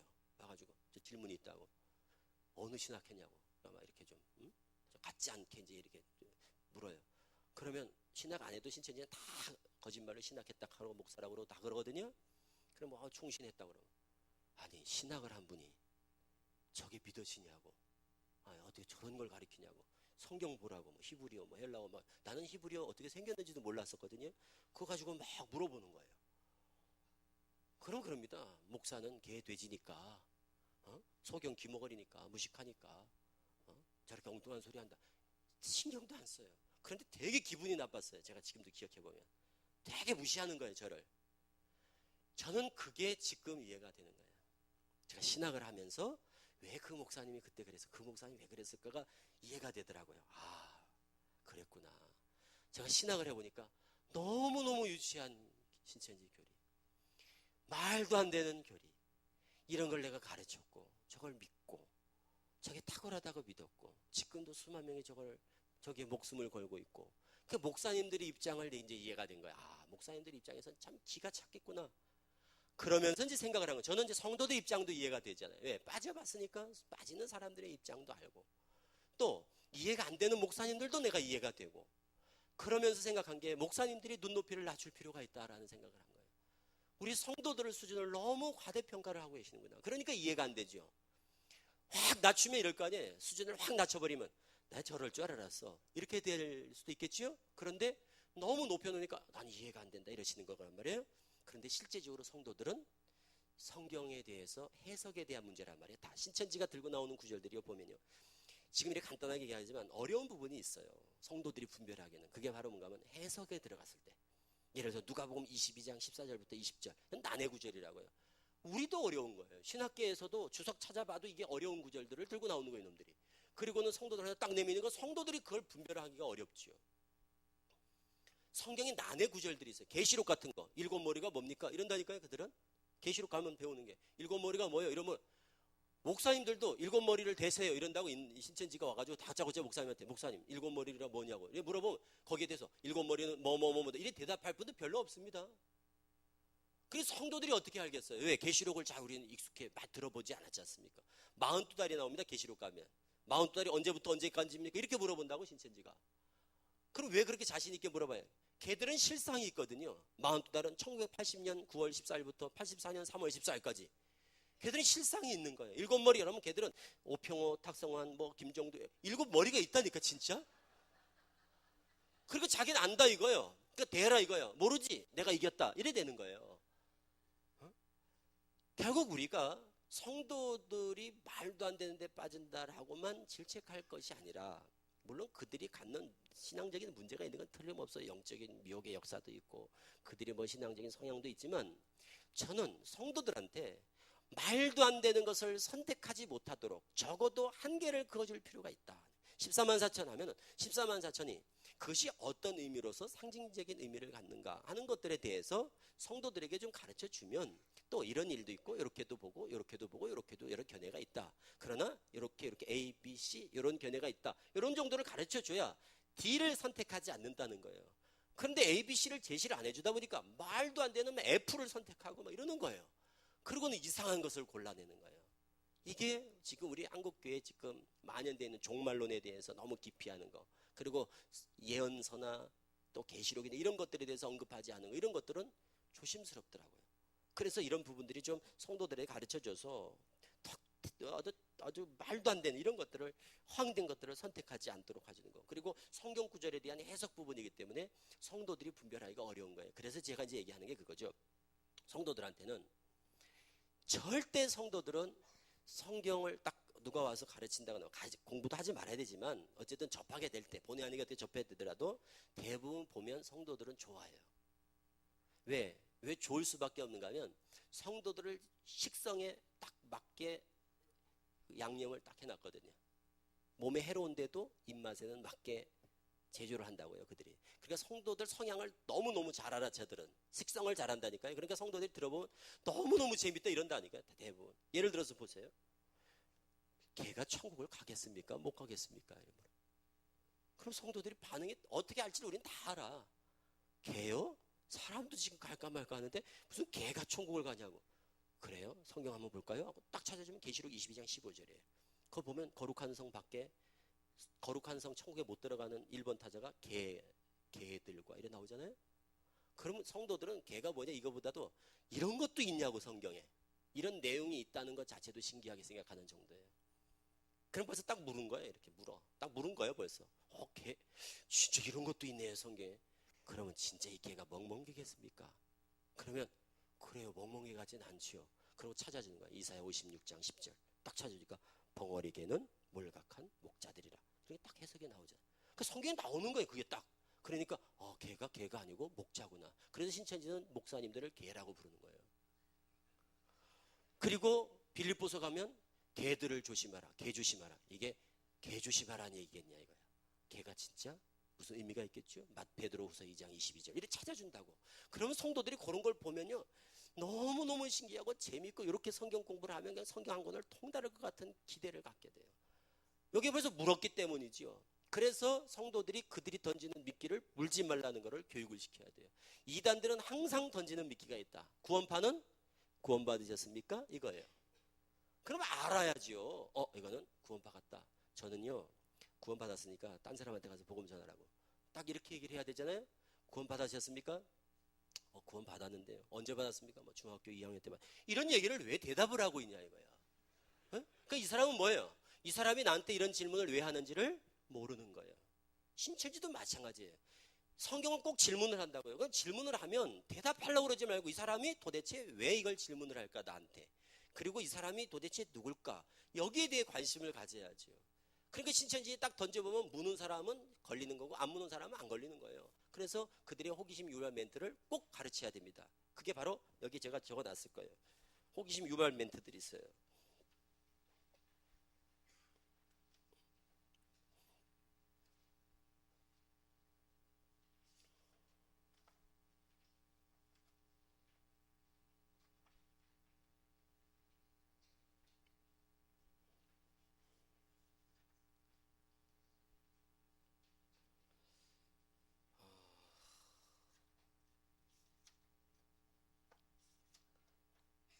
여기 없네. 예를 들어서 이런 것들입니다. 지금 여기 지금 잘 못 찾겠네. 이런 것들입니다. 뭐 아이벤자 젖 먹이는 자가 화가 있다고 그러는데, 아이벤자 젖 먹이는 자가 누군 줄 아느냐. 또 아담 전에 사람이 아무도 없었어야 되는데 가인이 아벨을 죽였는데 누가 나를 이렇게 죽일까 겁을 먹었을까 가인은. 그러니까 아담 전에도 사람이 살고 있었다. 이런 얘기하면 이거는 뭐 물어볼 것도 없어. 무조건 이단입니다. 아담 전에 사람이 살고 있었다? 이런 뉘앙스를 풍기려고 한다? 이러면 무조건 이단. 그리고 창세기 1장을 영적으로 본다거나, 너 또 갈빗대, 뭐 에덴동 생명나무, 선악나무, 뭐 뱀, 뭐 이런 거 가지고 다 영적으로 보려고 한다거나, 뭐 이러면 하여튼 성경을 다 비유로 보려고 질문하는 거예요. 자꾸 성경을 가지고. 그리고 때를 따라 양식을 나눠줄 자가 누구냐 하고, 멸망자가 거룩한 곳에 있으면 산으로 도망가라 하는데 이 산이 어디냐 하고, 계시록에 7머리는 뭐냐고 그러고 10뿔은 뭐냐고 그러고 뭐 이런 거 있잖아요. 그러니까 성경을 가지고 질문을 자꾸 한다고. 일용할 양식이 뭔지 아냐 하고, 하늘의 장로는 몇인지 아냐고 그러고. 성도들은 잘 대답할 얘기가 없어요. 성도들은 사실 대답할 수 있는 내용이 거의 대답 못합니다. 못할 것만 물어보니까. 하늘의 장로가 몇이냐 이러고 물어보면 우리 교회 장로님도 모르는데 무슨 하늘의 교회 장로를 하냐 그러고. 그런데 성경을 딱 찾아주면 하늘의 장로가 24장로가 있으니, 이건 계시록에서는 볼 수 있는 것들이란 말이에요. 그 나팔은 몇 개 부는 줄 아냐. 재림 때 나팔 분다고 그러죠. 그럼 나팔 분다는 건 알아. 그런데 몇 개를 불까요? 그러면 성도들이 잘 몰라요. 딱 찾아줘요. 7개. 몇째 나팔에 변화받습니까? 7째 나팔. 구름 타고 온다는데 진짜 구름일까요? 이런 것들을 성경 가지고 다 문제 제기를 하면요, 무는 사람이 있어요. 그러니까 예를 들어서 이런 게 성향적으로 이런 거죠. 창세기 3장 1절에 옛날 뱀은, 에덴 동산의 뱀은 말을 했는데 요즘 뱀은 왜 말을 못할까? 나는 되게 그게 궁금하던데. 이런 얘기를 누가 해, 이제 회중 중에. 그러면 그 얘기를 할 때 반응을 보이는 사람이 있는 거예요. 어떤 사람은, 김집사, 성경 너무 그렇게 따져서 그렇게 알려고 하지 말라고, 그러다가 그냥 잘못된 데 빠지는 거라고 막 이러면서, 목사님이 말씀해 주신 거나 그냥 믿으면 되지 뭐 자꾸 그러냐고 막. 이런 사람은 이단에 절대 안 빠집니다. 이런 성향은. 그런데 이런 분들이 있어요. 나도 궁금했는데, 이런 분들이 있어요. 이건 뭐예요? 저쪽에서 볼 때는 옳거니 저거는 물었다 싶은 거예요. 왜? 그런 분들은 전도가 잘 됩니다. 확실히. 그러니까 쟤들이 던지는 호기심 유발 멘트들에 대해서 성도들이 알고 있어야 되는데 이걸 다 소개해 드릴 수가 없잖아요. 딱 이렇게 성도들한테 정신교육을 시켜야 됩니다. 한마디로 뭐다 내용 뭐 다 얘기할 것도 없어요. 그냥 이렇게 인식시켜야 해요. 성도들 머릿속에는 못 듣던 걸 들으면 수상하다. 이게 답이에요. 대부분 이단들은 우리가 즐겨 듣는 얘기를 가지고 나오지 않습니다. 왜? 그거 가지고는 호기심을 유발할 수가 없어요. 그러니까 대부분 성도들은 금시초문인 내용들, 처음 보는 내용들, 그런데 성경을 딱 찾으면 있는 내용들을 가지고 나와요. 그게 바로 대부분 못 듣던 것들입니다. 그래서 세례요한이 천국 간주하느냐, 세례요한이 천국 갔겠어요? 못 갔겠어요? 이를 물어본다고. 그럼 성도들은 대부분 세례요한이 천국 안 가면 누가 가냐고. 당연히 갔겠지요. 그래요? 마태 11장 12절 가서 읽어볼까요? 하고 딱 찾아준다고요. 그러면 그 다음부터는 대답을 못할 구절을 질문을 하는 거예요. 천국에서는 제일 작은 자도 세례요한보다 크니라. 이게 천국 갔다는 겁니까? 안 갔다는 겁니까? 이래 물어본다고요. 그럼 성도들은 그런 내용이 있는지도 잘 몰라. 왜 이거를 제가 목사님들이 특히 가르치는 분들이 아셔야 된다고 생각하는가 하면, 우리가 이단을 교리가 좋아서 배우고 관심을 갖는 게 아닙니다. 그 병을 우리가 연구하는 것은, 그 병의 원인을 분석하는 것은 치료약을 개발하기 위해서입니다. 그러려면은 우리가 이단의 교리가 이놈들이 뭘 들고 나오는 걸 알아야 설교하실 때라도 세례요한 얘기 나오면 우리는 우리 얘기만 하잖아요. 세례요한은 이런 분입니다, 이런 분이 이렇습니다 하고 딱 이러고 끝나지만, 우리가 가르치면 이렇게 얘기하죠. 세례요한은 이렇습니다. 그런데 혹자는 세례요한을 배도자라고 하면서 마태 11장 12절 7절을 이렇게 해석하기도 합니다. 그러나 이것은 성경적으로 이렇게 이래서 옳지 않습니다. 그래서 세례요한을 배도자라고 얘기하는 것은 전혀 성경적이지 않으니까 주의하시고, 세례요한은 이러한 존재입니다. 비교해 줄 수 있다는 거죠. 이 차이가 큰 것은 세례요한 배도 교리를 들으면서도 성도들이 거부감을 안 갖는 거예요. 세례요한이 저랬었구나 이런다니까요. 왜 우리 목사님은 저런 얘기를 한 번도 안 하셨을까? 성경에 다 나와 있는데. 이렇게 들어오는 거예요. 그런데 한 번이라도 이런 설교를 딱 이렇게 들은 사람은 들으면서 딱 이럽니다. 저 우리 목사님이 얘기했는데 통일교 교회라 이단이라던데, 이단들이 저런 얘기 한다는데, 벌써 딱 마음에 얹힌다고요. 이게 걸려요. 이런 차이가 큰 거죠. 그러니까 이단에 빠져가는 게 이 과속 방지턱이 없는 거예요. 그냥 내리치다 씁니다. 공부할 때 보면 그냥 쫙 빠져 들어온다고요. 그런데 가다가 이렇게 좀 방지턱을 만들어 놓을 필요가 있다는 거죠. 가다가 저 세례요한이 저 배도자라는 거 저거 이단들이 저 가르친다는데, 아담 전에 사람 살고 있다 가면 저것도 이단이라고 그러는데, 이게 달리다가도 덜컥 브레이크를 잡아주는 역할을 한다거나 방지턱 역할을 해줍니다. 이런 것들이 성도들에게 있으면 팍 빠지지 않아요. 그리고 이런 거를 많이 가지고 있는 분들일수록 이단에 잘 안 빠집니다. 그래서 이단에 잘 안 빠지는 사람들, 그러니까 우리가 말하는 이제 A급이지만 저쪽에서 이제 D급 성도들 중에는 이런 분들, 이단에 대해 되게 민감한 분들, 확실히 잘 안 빠집니다.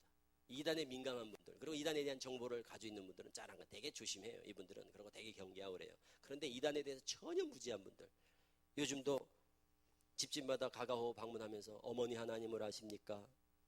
이렇게 집에 방문하면 나는 아버지 하나님은 들어봤는데 어머니 하나님은 처음 들어봤는데 어디 교회에서 오셨어요? 이런 분들. 그리고도 문 열어주는 분들이 우리나라에 지금도 있다는 사실이, 이게 우리의 지금 신앙인들의 영적 안보의식의 수준입니다. 어머니 하나님을 아십니까? 하는데 문 열어준다니까요? 이게 우리나라예요. 지금 때가 어느 때인데 그 하나님 교회가 지금 자기들은 150만, 우리가 봐도 지금 3, 40만을 넘어서고 있는데 그 피해자가 3, 40만이 되도록 어머니 하나님 얘기를 못 들어본 거야. 어머니 하나님을 아십니까? 그러면 빨리 눈치를 채야죠. 이건 안상홍 장결자 하나님 교회구나. 이걸 알아야죠. 지금도 문 열어주고 있고, 내일 오세요. 뭐 제가 시간이 없어요. 이런 분이 있고. 저는 그들이 문을 부수고 들어왔다는 얘기를 한 번도 들어본 바가 없습니다. 다 자기 손으로 문 열어줘가지고 다 넘어간 거거든요. 결국 뭐예요? 모르는 거예요. 우리 적이 누군지, 누가 우리 편인지, 적군인지 이걸 모르는 거예요. 그래서 이 이단 문제에 대해서는 교회에서 지속적인 교육, 딴 거보다도 그냥 딱 간단한 것들을 성도들한테 딱 입력시킬 필요가 있습니다. 하나님 교회는 안식일, 유월절, 어머니 하나님, 성탄절, 멜기세덱, 이 5가지만.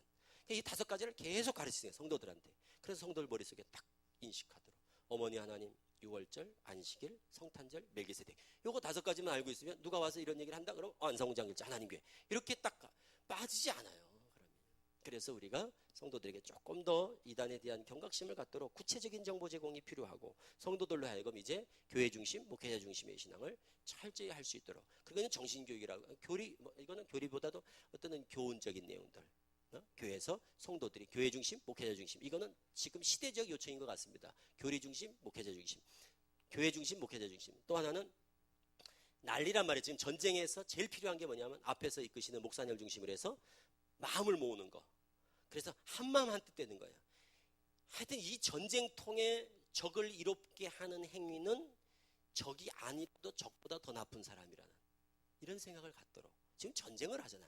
그럼 전쟁할 때는 우리끼리 싸우다가도 마음을 합해야 되는 거 아니에요? 그런데 지금 적을 앞에 두고 안에서 불평 불만을 얘기하고 뭐 이러쿵저러쿵 궁시렁대고 뭐 교회가 어떠니 뭐 목회자들이 어떠니 이런 얘기하는 것은 이거는 반동적이라는 거죠. 이거는 신천지가 아니라도 신천지와 다름없이 이거는 반동적인 언사를 하는 사람들이라. 그래서 신천지 표적이 된다는 거예요. 그러므로 성도들이 스스로를 위험에 노출시키지 않은 방법은 스스로를 목회자와 교회에 밀착시키는 것이다. 불평, 불만, 원망하지 말라. A급이 되지 말라 이거예요. 신천지가 원하는 A급. 원불교 신자가 A급이라고 그랬잖아요. 월불교 신자는 확실히 A급입니다. 그거는 우리가 딱 통계상 얻어진 결과예요. 원불교 신자 아시죠? 원망하고 불평, 불만하고 교만한 사람들. 이런 사람은 확실히 이단의 주 타겟이 된다 하는 것을 성도들이 꼭 인식할 수 있도록 해서 성도들이 교회 중심으로 딱 뭉쳐진다면 신천지가 혹 들어오더라도 활동하기가 부담스러울 것이고, 그리고 신고가 딱딱 돼서 접수가 들어와야 됩니다. 신고 정신이 확실히 잘 된 교회가 있어요. 그런 교회는 주수꾼들이 들어와도 부담스럽습니다. 그런 분위기를 빨리 만들어줘야 됩니다. 신고 정신을 확실히 하자는 거예요. 옆 사람도 다시 보고 수상하면 신고하자. 이런 정신을 가지고 안보의식을 일깨우자는 거예요, 성도들. 그래서 좀 이상하면 바로 신고할 수 있도록. 누가 공부하러 간다? 공부하자고 바람을 잡는다? 그럼 바로 그냥 한 라인을 만들어가지고 그냥 딱 한 곳에 딱 보고가 돼서 딱 수집이 돼가지고 체계적으로 관리할 수 있도록 이런 시스템이 잘 된다면, 아무리 교회가 커도 큰 교회가 타겟이 되는 건 사실이지만 크다고 많이 넘어가는 건 아닙니다. 작아도 많이 넘어가는 교회가 있고 커도 잘 관리를 하면 신천지가 호락호락하게 보지 않고 만만하게 여기지 않는 교회가 있습니다. 우리 순복음, 여의도 순복음교회가 그렇게 돼서 우리가 큰 교회에서 잘 지켜주셔야만 신천지에 들어가는 것을 많이 막아낼 수 있다는 것을 기억하셔서 우리 함께 나눈 정보들이 요긴한 정보가 될 수 있기를 바랍니다. 대단히 감사합니다.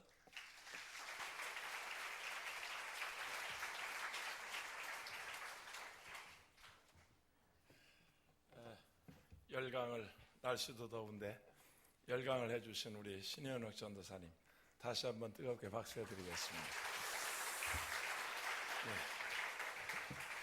네. 합심해서 한 1, 2분 동안 우리 기도하겠습니다. 우리 다 같이 기도하십시다. 할렐루야. 거룩하신 아버지 하나님, 은혜와 사랑을 진심으로 감사합니다.